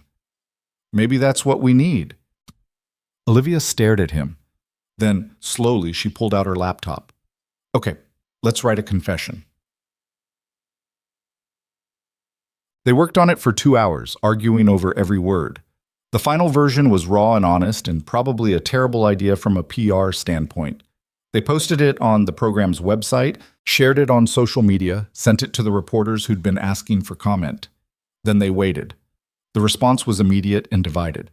Some people called it authentic. Others called it manipulative. The debate raged online, everyone certain they knew the truth about people they'd never met. But something else happened too. People started showing up. To the classes, to the listening sessions, to the open rehearsals they'd started hosting. People who'd read the article and decided to judge for themselves. People who didn't care about the controversy because they just wanted a place to play music. Within 2 weeks, enrollment had doubled. They had a waiting list. Other community centers were reaching out, asking about partnership opportunities. The criticism didn't stop. Michelle Reardon wrote a follow-up piece, doubling down. Some donors stayed away. But the people who mattered, the students, the instructors, the community members who actually showed up, they kept coming. Daniel was teaching a late class when he saw Olivia in the doorway. She was watching, her expression unreadable. After class, they walked to a nearby park. It was late October, the air sharp with coming winter. "I've been thinking," Olivia said. "About what?" "About whether we're actually helping or just making ourselves feel better." Daniel sat on a bench. Olivia stayed standing, pacing slightly. "That article got in my head," she continued. "Made me question everything. Like maybe Michelle Reardon is right. Maybe we're just rich people playing at poverty. You're not rich anymore. You quit your company. I'm still richer than most of our students will ever be. I still have a safety net they don't have. So what? You want to quit? Oh, I want to know if we're doing this right." Daniel watched a group of kids playing basketball on a nearby court, their shouts echoing in the cold air. "I don't know if we're doing it right," he said, "but I know it matters. I see it in my students' faces when they finally get a piece they've been working on. I hear it when someone who hasn't sung in 20 years finds their voice again." That's real. Whatever else is happening, that part is real. Or shardi, ye or your seat. Olivia stopped pacing. What if it's not enough? Then we do more, but we don't stop. She sat down next to him, close enough that their shoulders touched. "I'm scared," she said quietly. "Yeah, me too." They sat there as the light faded, two people trying to hold on to something that kept threatening to slip away. Around them, the city moved and breathed and didn't care whether they succeeded or failed. But somewhere in the Bronx, a man who'd cried the first time he touched a piano was learning to play his father's favorite song. Somewhere in Brooklyn, a woman who'd given up opera 30 years ago was singing again. Somewhere in Manhattan, a teenager was writing music that made sense of things he couldn't say out loud. And maybe that was enough. Maybe that was everything. Winter came hard that year. By December, the community center's heating system was barely functional, and Daniel's students showed up to class wearing coats and gloves. He taught piano with numb fingers, breath visible in the air, pretending the cold didn't bother him, even though his hands cramped after 20 minutes. The program was growing faster than they could manage. What started as 4 classes had expanded to 9. They'd hired 3 more instructors, opened a second location in Queens, started a weekend workshop series. Daniel was teaching 6 days a week, handling administrative work at night after Emma went to bed, running on coffee and 4 hours of sleep. Olivia wasn't doing any better. She'd moved into the Chelsea loft full-time, turned it into a combination office and apartment. Daniel would show up for meetings at 7 a.m. and find her already awake, working through problems that had kept her up all night. She'd lost weight. Her hand shook when she held her coffee cup. "You need to slow down," Daniel told her one morning. They were reviewing enrollment numbers, trying to figure out how to accommodate the 130 people on the waiting list. "I'm fine," Olivia said without looking up from her laptop. "You're not fine. You look like you haven't slept in a week." 4 days, and I did sleep, just not much." Daniel closed her laptop. She looked up, irritated. "What are you doing?" "But stopping you from killing yourself over spreadsheets." These aren't just spreadsheets, they're people. Each number is someone who wants what we're offering and can't get it because we don't have capacity. So we build capacity, but not by destroying ourselves in the process. Olivia leaned back in her chair. The circles under her eyes were so dark they looked like bruises. "You're one to talk. When's the last time you took a day off?" Daniel couldn't remember. "That's different." "How?" "Because I'm used to working myself into the ground. You're not. Maybe I need to get used to it. Or maybe we both need to admit we're in over our heads." Olivia's jaw tightened. If we admit that, people lose faith, donors pull out, the whole thing collapses. If we don't admit it, we collapse. Then the whole thing falls apart anyway. They stared at each other across the table, both of them too stubborn to back down, both of them too tired to keep fighting. Emma's voice cut through the tension. "Are you guys okay?" She'd come with Daniel this morning because school was closed for a teacher workshop day. She stood in the doorway holding a juice box, looking worried. "We're fine, Bug," Daniel said, softening his voice. "Just talking about work stuff." "You sound like you're fighting." "We're not fighting. We're having a discussion." Emma didn't look convinced, but she wandered off to the couch where she'd set up her coloring books. Olivia watched her go, then looked back at Daniel. "She's right. We are fighting." "Yeah." "I'm sorry, She rubbed her face with both hands. "I don't know how to do this without giving it everything. I know, but everything isn't sustainable." What do you suggest? Daniel thought about it. We hire someone, a real program director who actually knows what they're doing. We can't afford not to. We're drowning, Olivia. And if we drown, the program goes with us. She was quiet for a long moment. Then she nodded. Okay, we'll start looking. Finding someone turned out to be harder than expected. They interviewed 8 candidates over 2 weeks. All of them were qualified.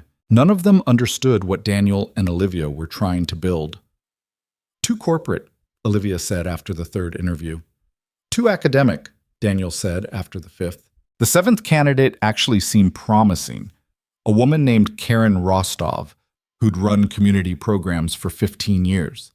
She had the experience, the credentials, the references. But something felt off. Daniel couldn't name it, just a gut feeling that she didn't get it. I liked her, Olivia said after Karen left. Yeah, she was good. But I don't think she believes in what we're doing. She sees it as a job, a good job, but still just a job. Olivia sighed. Maybe that's what we need. Someone who can be objective instead of emotionally invested. Maybe. Or maybe we need someone who cares as much as we do. That person doesn't exist. Daniel. Everyone else has better options. She was probably right. Who would give up stability to join a program held together with duct tape and stubborn refusal to quit? The answer came from an unexpected place. Lisa, the voice instructor, approached Daniel after class one night. She was in her early 40s, had a way of commanding a room that came from years of performing. Her students loved her. Can we talk? She asked. They went to the hallway. Lisa leaned against the wall, choosing her words carefully. I've been watching you and Olivia run yourselves ragged trying to keep this thing alive. We're fine. You're not fine, and I say this with love. You're both terrible managers. Daniel laughed despite himself. Thanks for the honesty. I'm serious. You're great at the vision stuff, at making people believe. But the day-to-day operations, you're drowning. She crossed her arms. I want to help. You already help. You're one of our best instructors. I want to do more. I used to run the music program at a school in Newark. 5 years, managed 30 instructors, handled all the logistics. I know how to do this. Daniel studied her. Why didn't you mention this before? Because I like just teaching. It's been nice not dealing with admin bullshit. She smiled slightly. She tibbed. But watching you two kill yourselves is worse than dealing with admin bullshit. We can't pay you what you're worth. You're not paying me what I'm worth now, but I'm here anyway because I believe in this. Lisa straightened up. Let me help. Officially. Make me assistant director or operations manager or whatever title makes sense. I'll handle the logistics so you can focus on the parts that actually need you. Daniel wanted to say yes immediately, but this was Olivia's decision too. Let me talk to Olivia. Already did, she said, to convince you. And if I say no, then I'll watch you burn out and probably step in anyway when you collapse. So you might as well say yes now and save us all the drama. Daniel extended his hand. Welcome to management. Lisa shook it, grinning. I already regret this. With Lisa handling operations, things shifted. Not overnight. Nothing happened overnight, but gradually. Daniel could focus on teaching, on the students who needed him. Olivia could work on funding and partnerships without drowning in scheduling conflicts and supply orders. They could breathe, but breathing meant having space to feel things they'd been too busy to feel. It was late January when Daniel realized he was in love with Olivia. They were at the loft, reviewing applications for a summer intensive program. Emma had fallen asleep on the couch hours ago. Outside, snow was falling, the city muffled and quiet. Olivia was reading through an essay from a 17-year-old who wanted to study composition, but whose family couldn't afford private lessons. Her expression was completely absorbed, the way she looked when something mattered. This kid is talented, she said, not looking up. Like really talented. Listen to this. She read a section about how music was the only place the applicant felt like themselves. Daniel wasn't listening to the words. He was watching Olivia's face, the way her eyes lit up when she found something worth fighting for. The way she'd given up everything she'd built to chase something she believed in. When had that happened? When had she gone from the woman in the black dress at the Ashford to someone he couldn't imagine his life without? Daniel? Did you hear me? He blinked. Sorry. What? I said we should give this kid a full scholarship, whatever it costs. Yeah, okay. Olivia looked at him strangely. You didn't even read the essay. I trust your judgment. Since when? Since always. She held his gaze for a moment too long. Something passed between them, unspoken but heavy. Then Emma made a noise in her sleep, and the moment broke. I should get her home, Daniel said, standing too quickly. Yeah, it's late. He gathered Emma and her backpack, moved toward the door. Olivia walked him out, the way she always did. At the elevator, she touched his arm. Daniel? He turned. Thank you for trusting me with this. It's your program as much as mine, but no, it's ours. The elevator arrived. Daniel stepped in, Emma heavy in his arms. He watched Olivia standing in the hallway until the doors closed between them. In the car, Emma woke up slightly. Is Miss Olivia your girlfriend? What? No, why would you ask that? Because you look at her the way Dad looked at Mom in the pictures. Daniel's hands tightened on the steering wheel. Go back to sleep, Bug. But do you like her? It's complicated. You always say that. She was right, he did. At home, Daniel couldn't sleep. He kept thinking about Olivia in the hallway, the way she'd looked at him, like maybe she felt it too. Like maybe this thing between them was more than just partnership. But wanting something didn't make it possible. Daniel had a daughter to think about, a program to run, a life held together with good intentions and barely enough money. He couldn't afford to want Olivia. Couldn't afford to risk the one stable thing he'd built by admitting he'd started imagining what it would be like to reach across the table and take her hand. So he did what he always did. Pushed it down. Focused on work. Pretended he didn't feel anything. February brought new problems. A pipe burst at the Bronx location, flooding 2 classrooms and destroying 3 keyboards. The insurance covered part of it, but they still had to come up with $8,000 for repairs and replacement equipment. Then one of their major donors died. Heart attack, sudden. His family decided not to continue his support. That was another $50,000 gone from their projected budget. Daniel and Olivia sat in the loft, spreadsheets open, trying to make numbers work that refused to work. We can cut the summer intensive, Olivia said. No, those kids are counting on it. Then we cut instructor salaries. We're already barely paying them. If we cut more, they'll leave. What do you suggest? Daniel didn't have an answer. They'd been scraping by for months, held together by grants and donations and sheer stubbornness. But stubborn didn't pay for flood damage. His phone rang. Unknown number. He almost didn't answer, but something made him pick up. Is this Daniel Hayes? Yeah, who's this? Raymond Castellan. We met at the Ashford. Daniel's stomach dropped. The critic. The man who'd humiliated him and then paid him $10,000 to play. What do you want? I've been following your program. Read about the flood damage. Thought you might need help. Yes. I don't want your help. Understandable. I was cruel to you that night, but I meant what I said after you played. It was the most honest thing I'd seen in 20 years. That doesn't make what you did okay. No, it doesn't. Castellan's voice was quieter than Daniel remembered. I'm not calling to apologize. I'm calling to offer you $100,000. Daniel nearly dropped the phone. Olivia looked up sharply. Why would you do that, Chance? Daniel asked. Because I've spent my career critiquing art from a distance. I've never actually built anything. You're building something real. I want to be part of that. We don't need your money. Yes, you do. I've seen your financial reports. They're public information for a nonprofit. You're hemorrhaging funds and barely staying afloat. How we stay afloat is our business. True, but I'm offering anyway. No strings attached. You can tell people it came from an anonymous donor if you want. Daniel looked at Olivia. She was watching him, waiting. I need to think about it, Daniel said.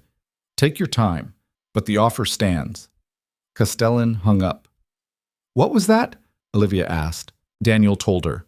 She listened without interrupting, her expression unreadable. $100,000 would solve most of our problems, she said when he finished. It's blood money. It's money.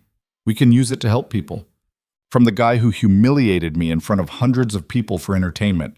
From the guy who's trying to make amends. Daniel stood up, paced to the window. Outside, the city glittered in the dark. I don't want his money. I don't want anything from him. What do you want? I want to build this without compromising. Taking money from someone who wronged you isn't compromising. It's winning. Daniel turned to face her. Is that what this is about? Winning. Yeah, it's about survival. Same as it's always been. No, it's about doing this the right way. And the right way doesn't include taking money from people who treated me like a spectacle. Olivia stood up, her composure finally cracking. Then what is the right way, Daniel? Because from where I'm standing, we're one emergency away from collapse. That pipe burst cost us $8,000. The donor dying cost us $50. How many more hits can we take before this whole thing falls apart? We'll figure it out. How? By hoping really hard that money appears? We've figured it out before. By running ourselves into the ground. By working 20-hour days and borrowing from Peter to pay Paul, and pretending we're not one bad month from losing everything. Her voice echoed in the loft. They stood on opposite sides of the room, the distance between them suddenly vast. I can't take his money, Daniel said quietly. I just can't. Olivia's shoulders sagged. Okay. It's your choice. I'll respect it. But Daniel could see the frustration in her face, the fear she was trying to hide. She thought he was being stupid. Maybe he was. I should go, he said. Yeah. He gathered his things, headed for the door. His hand was on the knob when Olivia spoke again. I'm scared, Daniel. He turned. She was still standing by the table, arms wrapped around herself. I've put everything into this, she continued. My money, my reputation, my entire life. And I'm terrified that it won't be enough, that we'll fail anyway, and it'll all have been for nothing. Daniel wanted to go to her, to promise that everything would be okay, but he couldn't make promises he couldn't keep. I'm scared too, he admitted. Then why won't you take the help? Why? Because I need to know we did this ourselves, that we didn't compromise. And even if refusing to compromise means we lose, even then. Olivia nodded slowly. Okay, we do it your way. But the tension didn't leave. It hung between them like smoke, reminding them that belief wasn't enough, that sometimes you could do everything right and still fail. Daniel drove home through empty streets, his mind racing. Emma was staying at Marcus's tonight, some sleepover with her cousins. The apartment was dark and quiet when he got there. He sat on the couch, staring at nothing. Thought about calling Castellan back, accepting the money. Thought about how much easier everything would be with $100,000 in the bank. But he couldn't shake the memory of standing on that stage, being mocked, feeling small. Taking Castellan's money felt like admitting that night was okay. That humiliation was the price of opportunity. His phone buzzed. Text from Olivia. I'm sorry, you're right to refuse. We'll find another way. Daniel stared at the message for a long time before responding. I'm sorry too, for making this harder than it needs to be. 3 dots appeared, disappeared, appeared again. You make it better, not harder. Don't forget that. Daniel set his phone down, something tight in his chest. He was in love with Olivia Sterling, and it was the worst possible timing.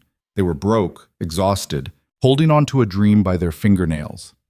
He had a daughter who'd already lost one parent and couldn't risk losing another if things fell apart. But Emma's question echoed in his head. Is Miss Olivia your girlfriend? No. But maybe she could be.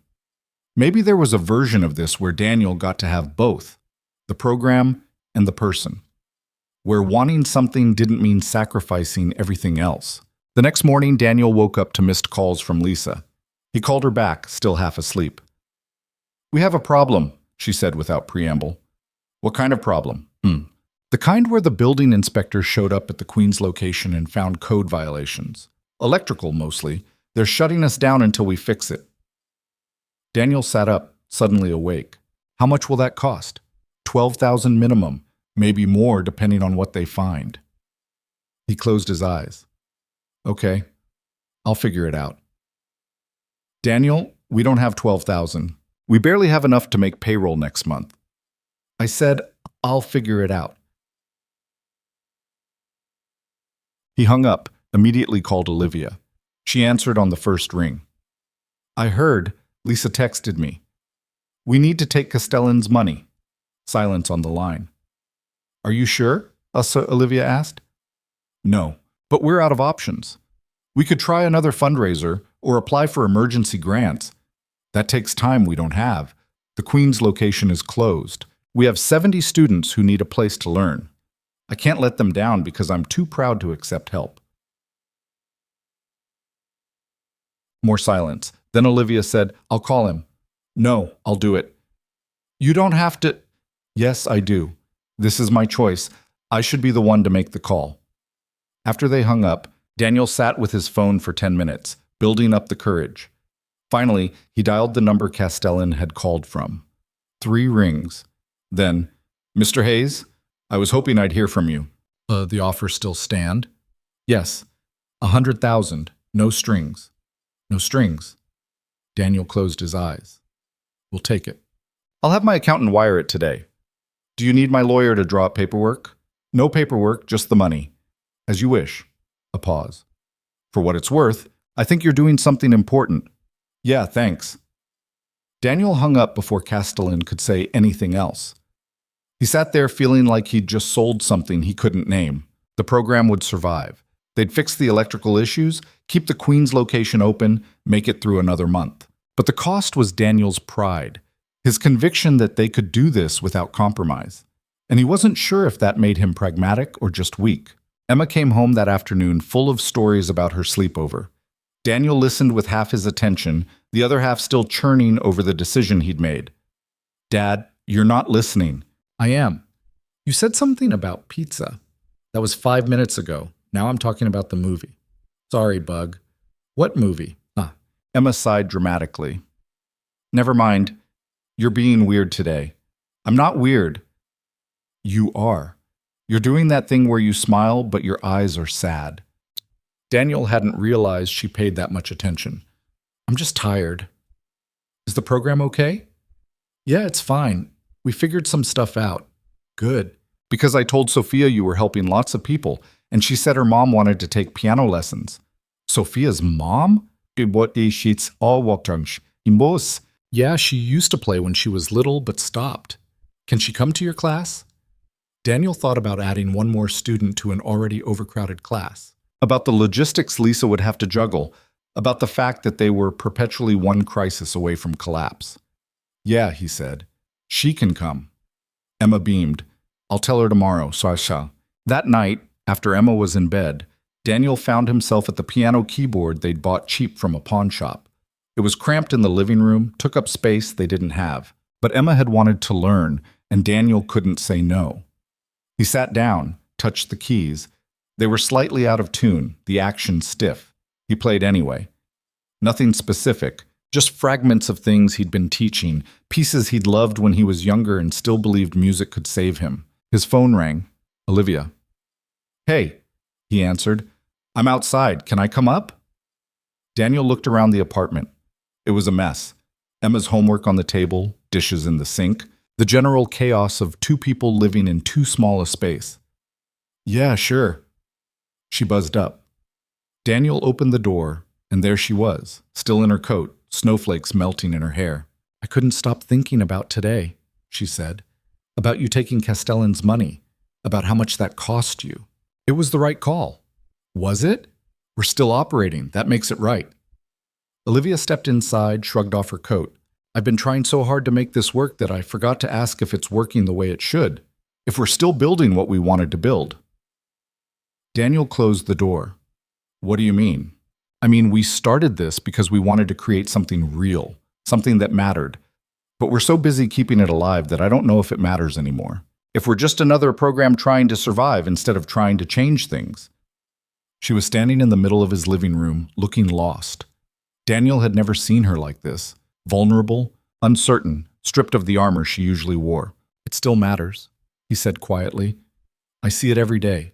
In my students, in the way they show up even when it's hard. in the music they make. That's real. Is it enough? I don't know, but it's what we have.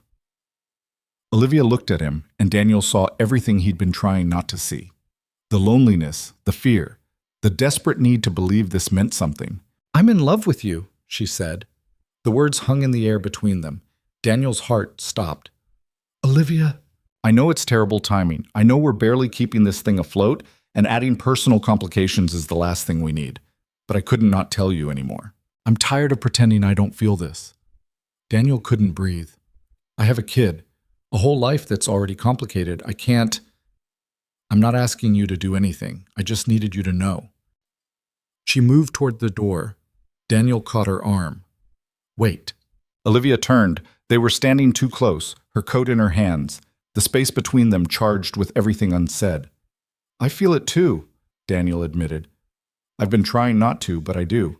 But I'm scared of screwing this up, of losing the program and losing you and ending up with nothing. So we don't screw it up. It's not that simple. Yeah. Yes, it is. Olivia set down her coat. "It's terrifying and complicated and probably a terrible idea, but it's also simple. I love you. You love me. We figure out the rest as we go." Daniel thought about all the reasons this was a bad idea. About Emma, about the program, about how he'd already lost one person he loved and barely survived it. About how he didn't know if he had the courage to risk that kind of pain again. But he thought about Olivia too. About how she'd quit everything to build something that mattered. About how she showed up every day even when she was terrified. About how she'd seen him at his worst and stayed anyway. "Okay," he said. "Okay? Yeah, let's figure it out." Olivia smiled and something in Daniel's chest unlocked. He kissed her, tentative at first, then more certain. She kissed him back, and for the first time in 5 years, Daniel felt like maybe he was allowed to want something just for himself. When they pulled apart, they were both breathing hard. "I should probably go," Olivia said. "Emma is asleep. But yeah, you should probably go." She picked up her coat. At the door, she turned back. "This doesn't change anything with the program." "Program? What?" "I know. We still have 100 problems and no money and electrical issues to fix." "I know." "Okay, just making sure we're clear." "We're clear." She kissed him again, quick and fierce. Then she was gone, and Daniel was standing alone in his apartment, wondering what the hell he'd just done. Emma's voice drifted from her bedroom. "Dad, was that Miss Olivia?" "Yeah, Bug." "Is she your girlfriend now?" Daniel leaned against the door, a smile pulling at his mouth despite everything. "Yeah, I think she is. Finally. You guys were being super obvious." Daniel laughed. "Go to sleep." "I'm sleeping. I'm sleep-talking. Very convincing." He heard her giggle, then the rustle of blankets as she settled back down.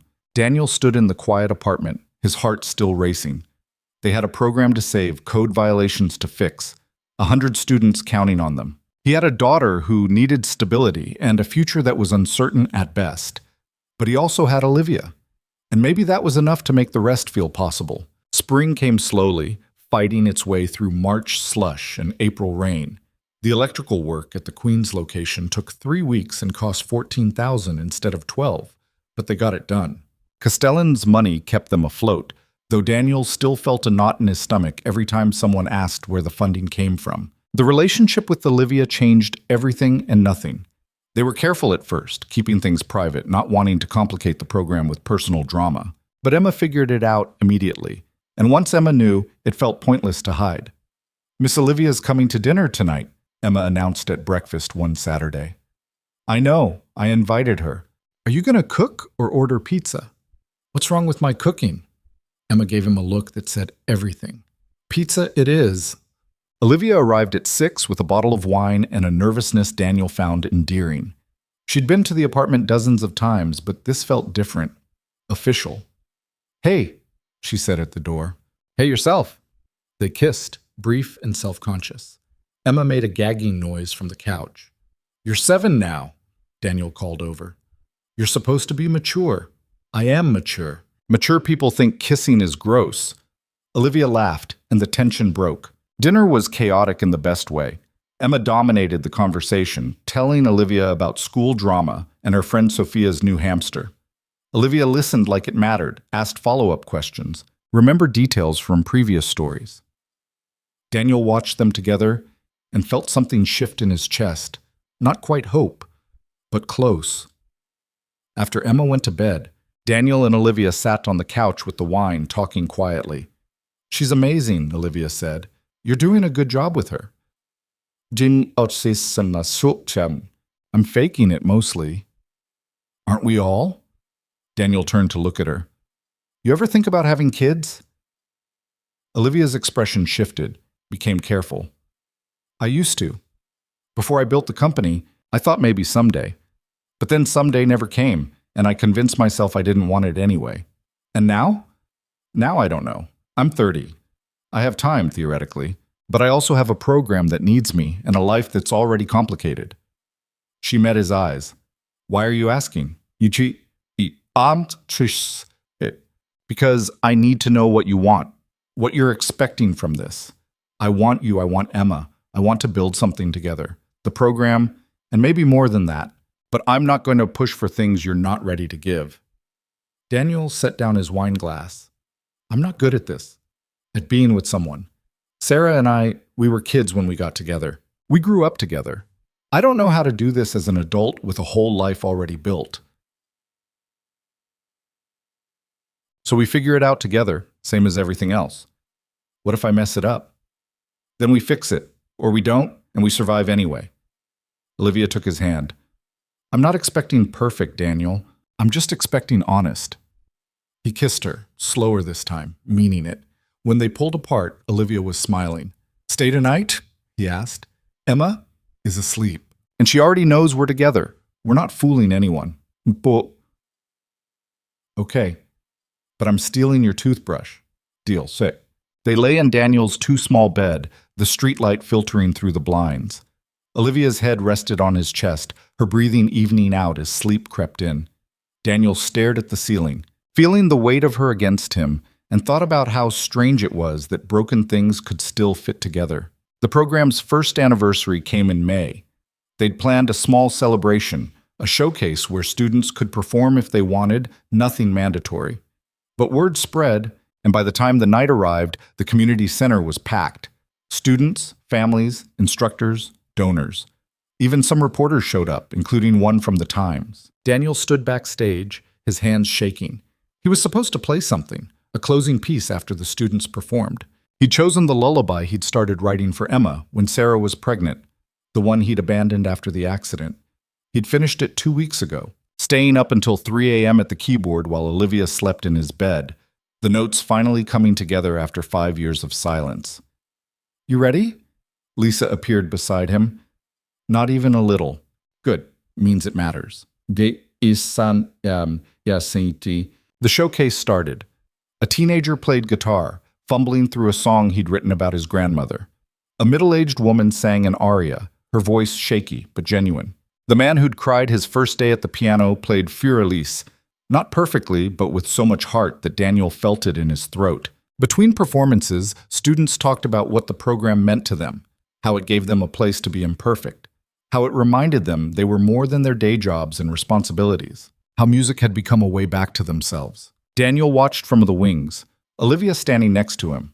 She'd insisted she wasn't performing, but he'd convinced her to show one of her paintings, the first thing she'd created in 12 years. It hung in the lobby, abstract blues and grays that reminded Daniel of the story she'd told about being 9 years old in a gallery.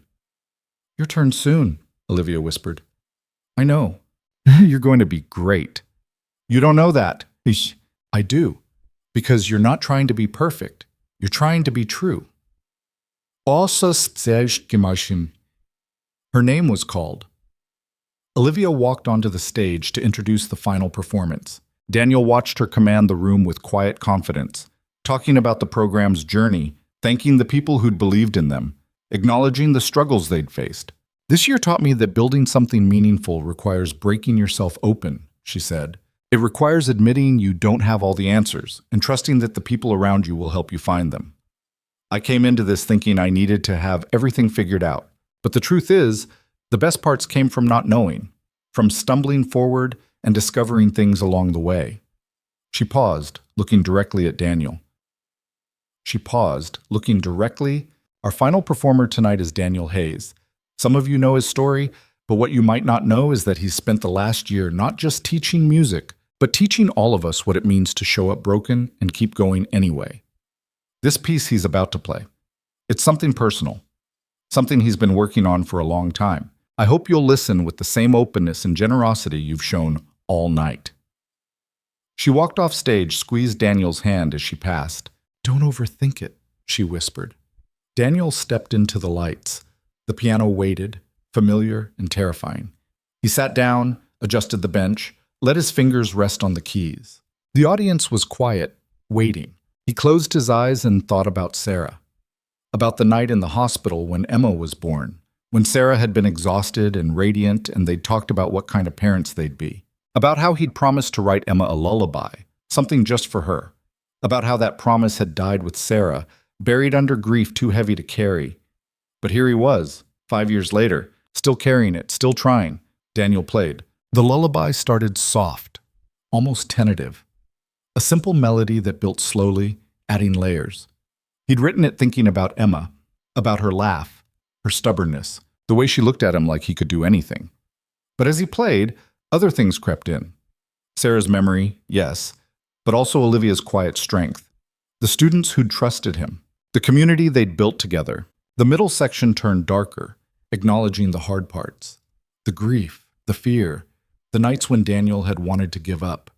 He let it all come through, not trying to pretty it up or make it easier to hear.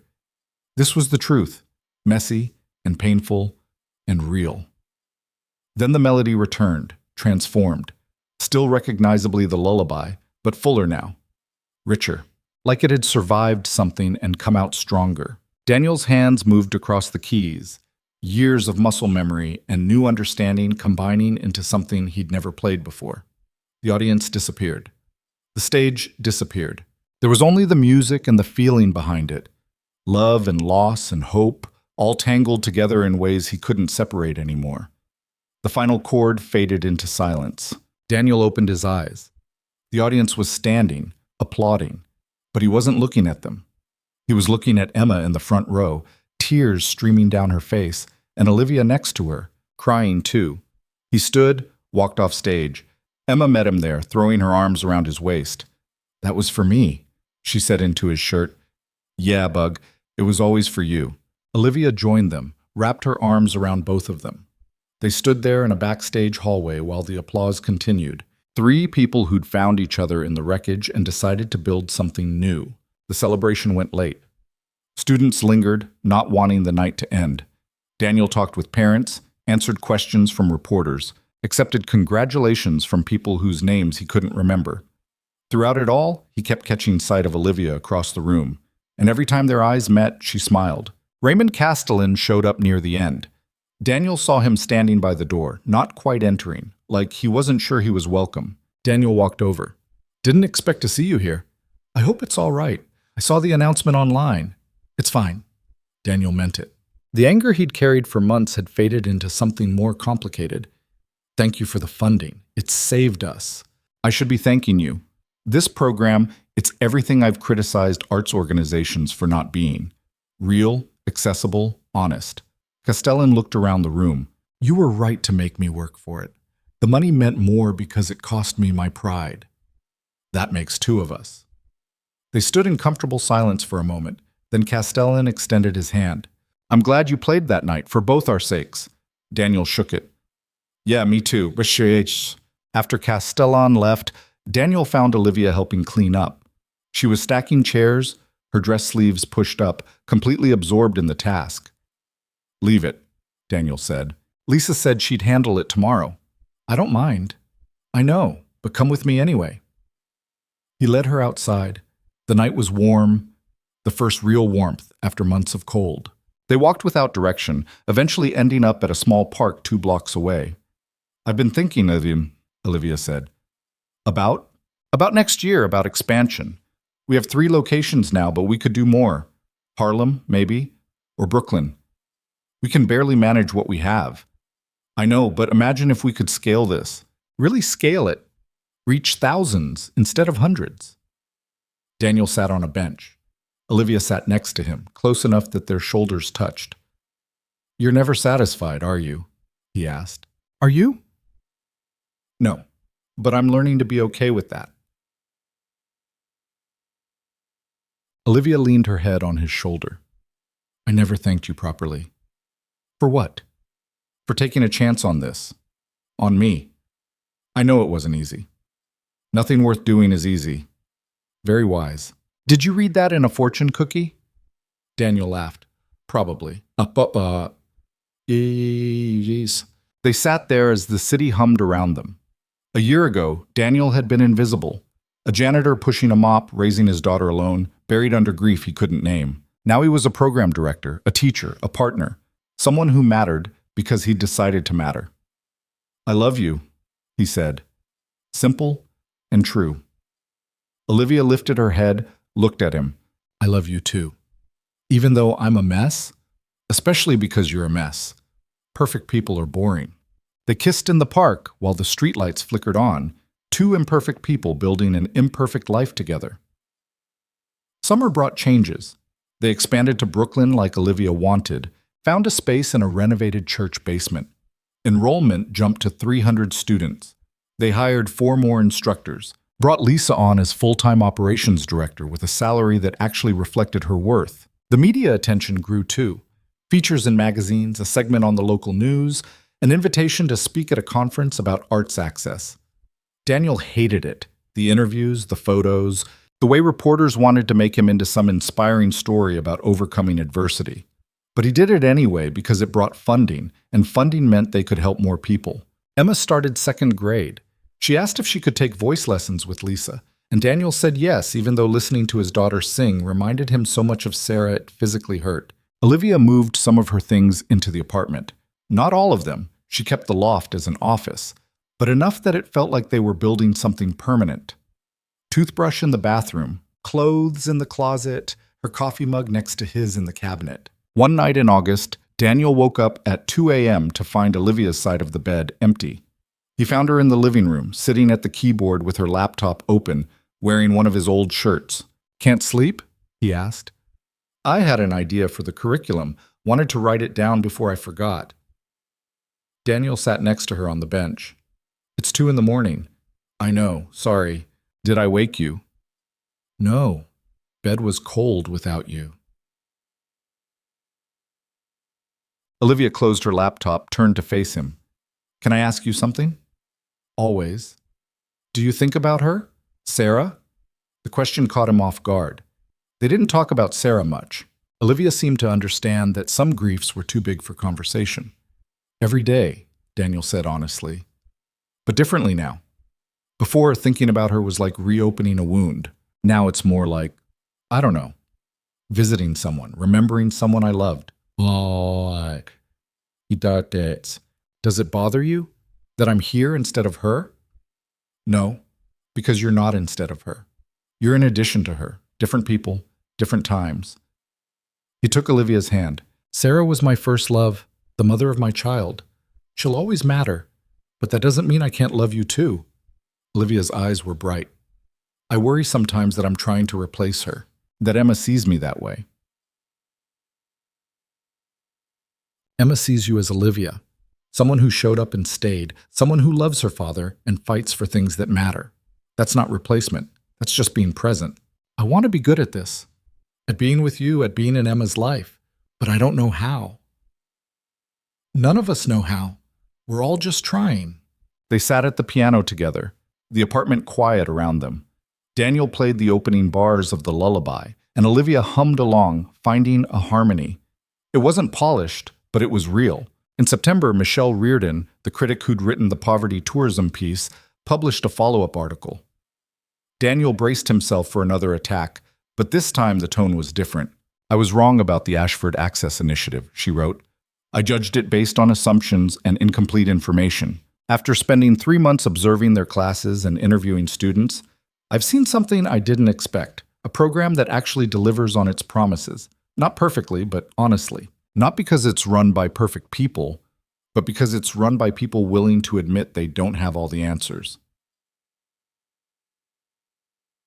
She went on to detail the program's impact, interviewing students whose lives had changed, the opera singer who was performing again, the teenager who'd discovered composition, the middle-aged man who'd reconnected with his father's memory through music. What makes this program work, Michelle concluded, isn't the funding or the facilities or the curriculum.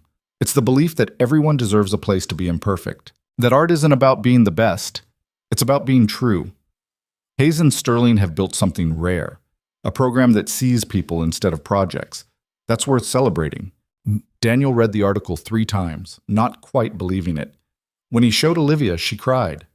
"We did it," she said. "We actually did it. We're still doing it. It's not finished." "No, but we proved it's possible." That weekend, they organized a spontaneous performance at the Brooklyn location. No formal structure, just an open mic where anyone could play. Students, instructors, even some family members who'd been watching from the sidelines. Daniel played the lullaby again, but this time Olivia joined him. She'd been practicing in secret, learning the harmony he'd taught her that night at the keyboard. Her part was simple, but it made the piece fuller, complete. When they finished, Emma ran onto the stage, something she'd never done before. She was crying, but smiling too. "Can I sing something?" she asked. Daniel looked at Olivia, who nodded. "What do you want to sing, Bug?" "The song Mom used to sing, the one you told me about." Daniel's throat closed. Sarah had sung a lullaby to Emma when she was a baby, some old folk song her own mother had taught her. Daniel hadn't heard it in 5 years. "I don't remember all the words," he admitted. "I do. Lisa helped me learn it." Of course she did.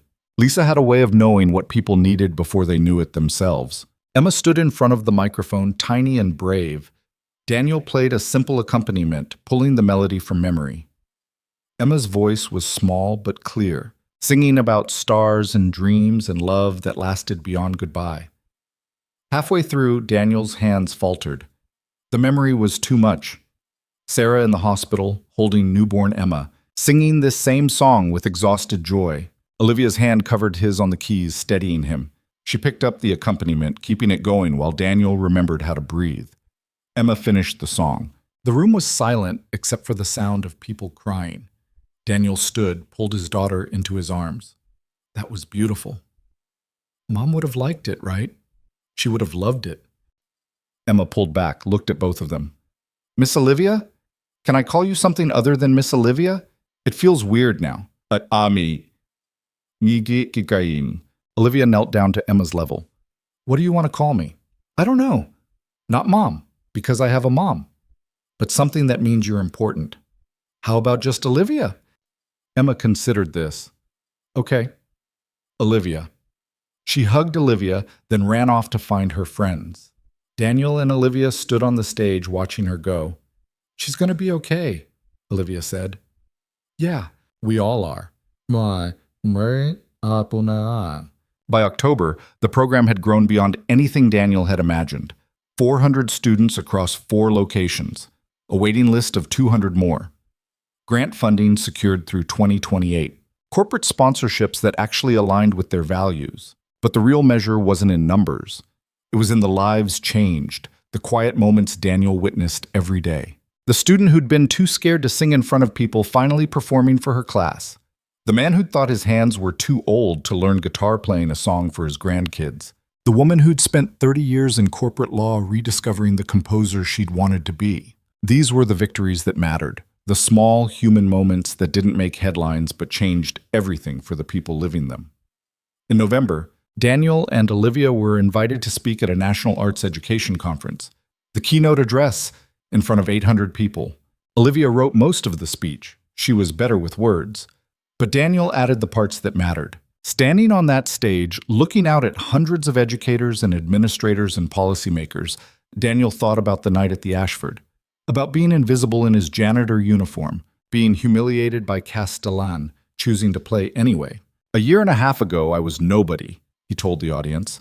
"I worked a job I hated, raised my daughter alone, and convinced myself that small was enough, that surviving was the same as living. Then someone challenged me to be more than that, to risk everything for the chance to be seen." He paused, finding Olivia in the front row. She smiled. "The program we built isn't about music theory or technique. It's about giving people permission to be imperfect, to try and fail and try again without judgment, because that's what art is. The courage to be vulnerable in front of people who might not understand. He talked about the students, about the struggles, about the moments when everything almost fell apart. He talked about accepting help from people who'd wronged him, about learning that compromise wasn't always weakness, about building something with the person you loved, and discovering that love could be as much about shared mission as shared moments. The question isn't whether you can build something meaningful, Daniel concluded. It's whether you're willing to break yourself open trying, whether you're willing to look at your own pain and turn it into something that helps other people survive theirs. I didn't know if I could do that. Most days I still don't. But I show up anyway, because showing up broken is better than not showing up at all. She got it. The applause was loud and sustained. But Daniel was already walking off stage, ready to be done with the spotlight, ready to get back to the work. Olivia met him in the wings. That was perfect. It was adequate. Take the compliment. Fine. It was perfect. She kissed him, and Daniel felt the weight of the last year settle into something manageable. Not easy, but possible. December brought the holidays and the program's first official winter break. 2 weeks where students could rest and instructors could recover. Daniel planned to spend it sleeping and doing absolutely nothing productive. Instead, he and Olivia decided to get married. Not a big wedding, neither of them wanted that. Just a small ceremony at City Hall, Marcus and Lisa as witnesses, Emma in a new dress she'd picked out herself. Quick and simple and real. They stood in front of the clerk, holding hands, while Emma recorded everything on Daniel's phone. The vows were standard, nothing fancy. But when Daniel said, "I do," he meant it with everything he had. Afterward, they went to a diner, the same one where Olivia had first told him about the program. Emma ordered pancakes, even though it was 2 p.m. Olivia got her salad that she'd actually eat this time. Daniel had coffee and pie and felt more settled than he had in years. "So now what?" Marcus asked. "You gonna honeymoon or just keep working yourselves into the ground?" "Probably the second thing," Daniel said. "Definitely the second thing," Olivia agreed. "You two are terrible at this." "At what?" "At having lives outside the program." He wasn't wrong, but Daniel didn't know how to explain that the program was his life now. That teaching and building and fighting to keep it alive gave him purpose in a way nothing else had since Sarah died. "We're happy," Daniel said simply. Marcus looked at Olivia. "Is he happy? I can't tell anymore." "He's happy. He's just bad at showing it." "Hey, I'm sitting right here," Emma giggled, syrup on her chin. "You guys are weird." "Yeah, well, you're stuck with us." "Good. I like being stuck." That night, Daniel and Olivia lay in bed in the apartment that was officially both of theirs now. Married. The word felt strange and right at the same time. "You think we'll make it?" Olivia asked into the darkness. "The program or the marriage?" "Both." Daniel thought about it, about all the ways things could fall apart, all the challenges still ahead, about funding and expansion and the constant pressure to be more, do more, reach more people. "I don't know," he said honestly, "but I think we've got a shot." "Very romantic. You married me knowing I wasn't romantic. I married you knowing you were real. There's a difference."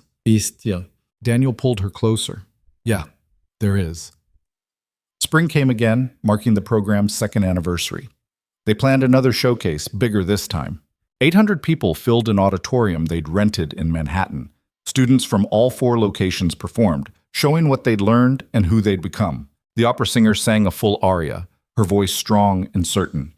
The teenage composer premiered an original piece that left the audience silent with its emotional weight. The man who'd cried at the piano played a concerto movement, stumbling in places but finishing with tears streaming down his face and a smile that said he'd won something important. Daniel and Olivia closed the show together. They'd been working on a duet. The lullaby expanded, arranged for 4 hands. They sat at the piano side by side, playing the piece that had started as a broken promise and become a bridge between past and present. The performance wasn't perfect. Olivia rushed a section, Daniel missed a note. But it was honest, and honesty was worth more than perfection. When they finished, the audience rose as one.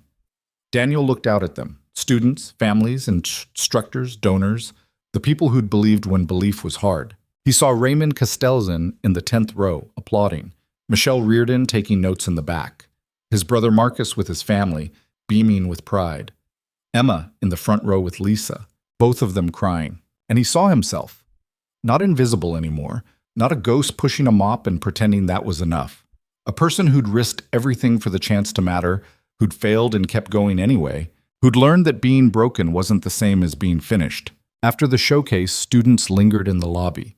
Daniel talked with them one by one, hearing their stories, witnessing their growth. A woman in her 60s who'd just started learning violin told him she'd forgotten what it felt like to be a beginner at something. A young man who'd been too scared to sing in public 6 months ago was planning his first open mic performance. A mother of 3 who'd given up piano 20 years ago was teaching her kids what she'd relearned. These were the moments Daniel lived for.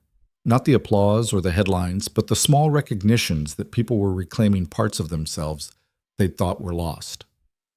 Near midnight, after everyone had left, Daniel and Olivia walked through the empty auditorium. Emma had gone home with Marcus, a planned sleepover so Daniel and Olivia could have the night. "We did something impossible," Olivia said, her voice echoing in the empty space. "We did something hard. There's a difference." "Is there?" Daniel thought about the past 2 years. The failures and victories, the money problems and unexpected support, the students who'd stayed and the ones who'd left, the nights he'd wanted to quit and the mornings he'd found reasons to keep going. "Impossible means it can't be done," he said. "Hard just means it cost you something. We paid the price. That makes it real." Olivia took his hand. "What now?" "We keep going. We expand to the Bronx like we planned. We hire more instructors, reach more students, probably fight about budget allocations and teaching philosophy." "That's your idea of romance?" "My idea of romance is building something that outlasts us. Something Emma can point to when she's older and say her father did that. She's already proud of you." "I know, but I want to give her more than pride. I want to give her proof that broken people can build beautiful things, that starting over is possible, that you're allowed to want more than survival." They stood in the silent auditorium, 2 people who'd found each other in the wreckage, and decided that wrecked didn't mean worthless. "I love you," Olivia said, "even when you're being profound and annoying. I love you too, even when you're stressed about spreadsheets at 2 a.m. They left the auditorium holding hands, walking into the city night. Tomorrow would bring new problems, new challenges, new students who needed what they were building. But tonight was theirs, and that felt like enough. 3 months later, Olivia discovered she was pregnant. She told Daniel on a Tuesday morning, just before he left for class. He was running late, keys in hand, already mentally reviewing the lesson plan. "I'm pregnant," she said, flat, matter of fact, like she was reporting enrollment numbers. Daniel froze. "What?" "I took 3 tests, all positive." He set down his keys. "How do you feel about it?" "Terrified. You?" "Same." They stood in the kitchen, coffee getting cold, the news settling between them like something fragile. "I know it's terrible timing," Olivia said. "We're already stretched thin and adding a baby. Do you want it?" "Boom." She met his eyes. "Yes." "I think I do, even though it's completely insane. Then we'll figure it out." "Just like that?" "Just like that." Olivia laughed, shaky with relief. "We're going to be terrible at this." "Probably, but we're pretty good at being terrible at things and doing them anyway." Emma took the news better than expected. She was 8 now, old enough to understand what it meant, young enough to be excited about it. "Will the baby like music?" she asked. "I don't know, Bug. We'll find out." "Can I teach them piano?" "If they want to learn, yeah." "And can I tell them about Mom? About how she sang to me?" Daniel's throat tightened. "Yeah, you can tell them about Mom." Emma nodded, satisfied. "Good, because they should know where they came from." The pregnancy wasn't easy. Olivia was sick for the first 3 months, exhausted for the next 3. She kept working anyway, running meetings from the couch when she couldn't make it to the office, reviewing applications while hooked up to an IV for dehydration. "You need to rest," Daniel told her. "I'm resting right now. Sitting is resting." "You're sitting while working. That's not the same thing. It's the best I can do. Lisa eventually intervened, showing up at the apartment with Marcus in tow. They staged what Marcus called a caring intervention. "You're benched," Lisa told Olivia, effective immediately. You can't bench me. I'm the co-founder. Watch me. You're on medical leave until that baby is born. I'll handle operations. Marcus will consult on the expansion. Daniel will do the teaching. You will sit on this couch and grow a human. I can't just stop. Yes, you can. And you will. Because we care about you more than we care about the program.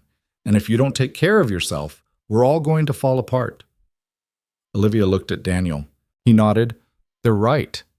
She gave in, but grudgingly.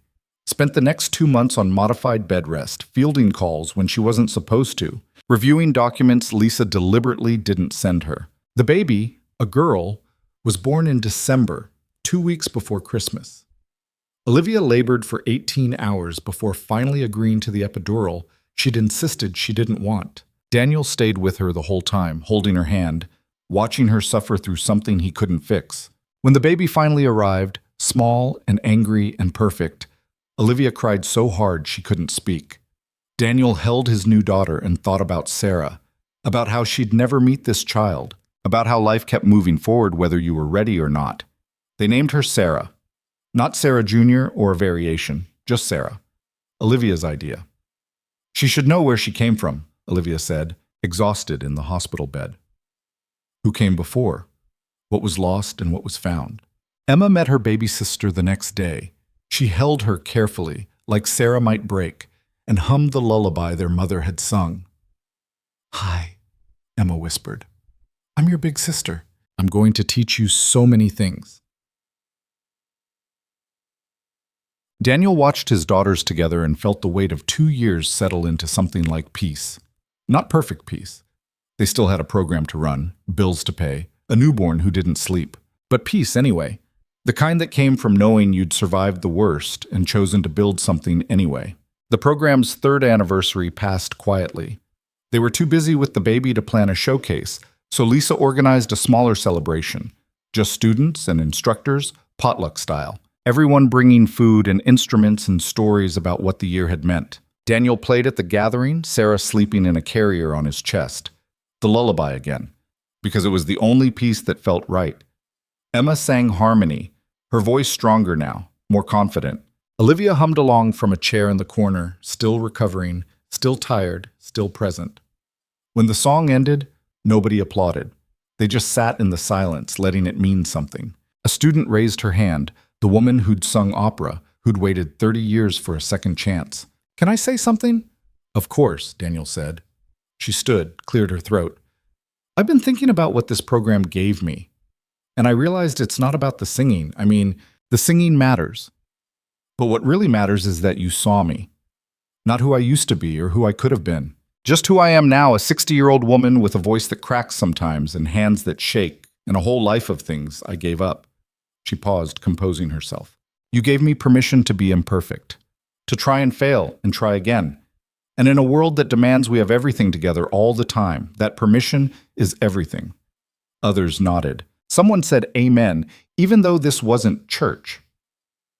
The moment stretched, full of shared understanding. Daniel thought about standing in the Ashford in his janitor uniform, terrified and angry and desperate. About choosing to play anyway. About every hard decision since then. Accepting Castellan's money, falling for Olivia, expanding when they could barely manage what they had, having another child when they were already overwhelmed. None of it had been perfect. All of it had cost something. But here they were, 3 years later, surrounded by people whose lives had changed because 2 broken people decided their brokenness didn't disqualify them from trying. That night, after everyone had left, Daniel stood in the empty community center with Sarah in his arms. She was awake, staring at him with eyes that saw everything and understood nothing. Your mom, the first one, she would have loved this, he told her. Not the program, though she probably would have liked that too. But this, me holding you, teaching music, building something that matters. She always said I was meant for more than I gave myself credit for. Sarah made a noise that might have been agreement or might have been gas. Your other mom, Olivia, she saved me. I know that's a lot to put on a person, But it's true. She reminded me that wanting more wasn't selfish, that I was allowed to be imperfect and still worth something. He walked to the piano, sat down carefully, played one-handed, the melody of the lullaby, while Sarah dozed against his chest. The thing about music, Daniel said softly, is that it teaches you how to fail. You hit wrong notes, you lose the rhythm, you forget entire sections. But you keep playing anyway. You learn that mistakes don't end the song. They just make it different than you planned. He finished the melody, let the last note fade. That's what I want to teach you. Not piano, though we can do that too if you want, but the bigger thing, that being imperfect is okay. That trying matters more than succeeding. That you're allowed to want things and fail at them and want them again anyway. Boraitis. Sarah slept on, unbothered by philosophy. Daniel held her and thought about everything that had to break for him to get here, his career, his marriage, his certainty about who he was. About how breaking had been terrible and necessary and ultimately worth it. Outside, the city moved through its endless night. Millions of people sleeping and waking, working and dreaming, carrying their own brokenness through lives that demanded wholeness. Daniel thought about them, the ones who'd given up their art, who'd chosen survival over passion, who were still waiting for permission to try again. The program couldn't reach all of them, but it could reach some, and some was enough to justify everything it had cost. Olivia appeared in the doorway, wrapped in a coat over her pajamas. I woke up and you were gone. Sorry, Sarah was fussy. Thought I'd give you some sleep. I don't sleep well without you anymore. She crossed to the piano, sat next to him. What are you doing here? Thinking. About? About how we got here. About whether it matters. Does it? Daniel looked at his wife, his daughter, the piano they'd bought from a school that was closing down, at the walls covered in student artwork and photos from performances, at the life they'd built from nothing but belief and stubbornness. Yeah, he said. It matters. They sat together in the quiet community center, three people who'd found each other through music and loss, and the courage to keep trying. Outside, the world kept breaking people down, demanding they be smaller than they were. But inside, in this space they'd created, people were allowed to be exactly as broken as they needed to be. And maybe that was the point. Maybe the whole purpose of art, of music, of any attempt to create meaning from chaos, was to remind people that broken things could still sing, that failure wasn't final, that you could lose everything and still build something beautiful from what remained. Daniel held his daughter and kissed his wife and thought about the students who'd shown up tomorrow, carrying their own brokenness, looking for a place to try again. He'd be there for them, imperfect and exhausted and still figuring it out. Because that's what you did when you'd been given a second chance. You showed up for other people's second chances too. The program would go on. There would be more struggles, more victories, more nights when Daniel wondered if any of it mattered. But right now, in this moment, he knew the answer. It mattered because they'd chosen to make it matter. Because showing up broken was better than not showing up at all. Because music, like love, like life, wasn't about being perfect. It was about being true. And truth, messy and imperfect and real, was the only thing worth building your life around.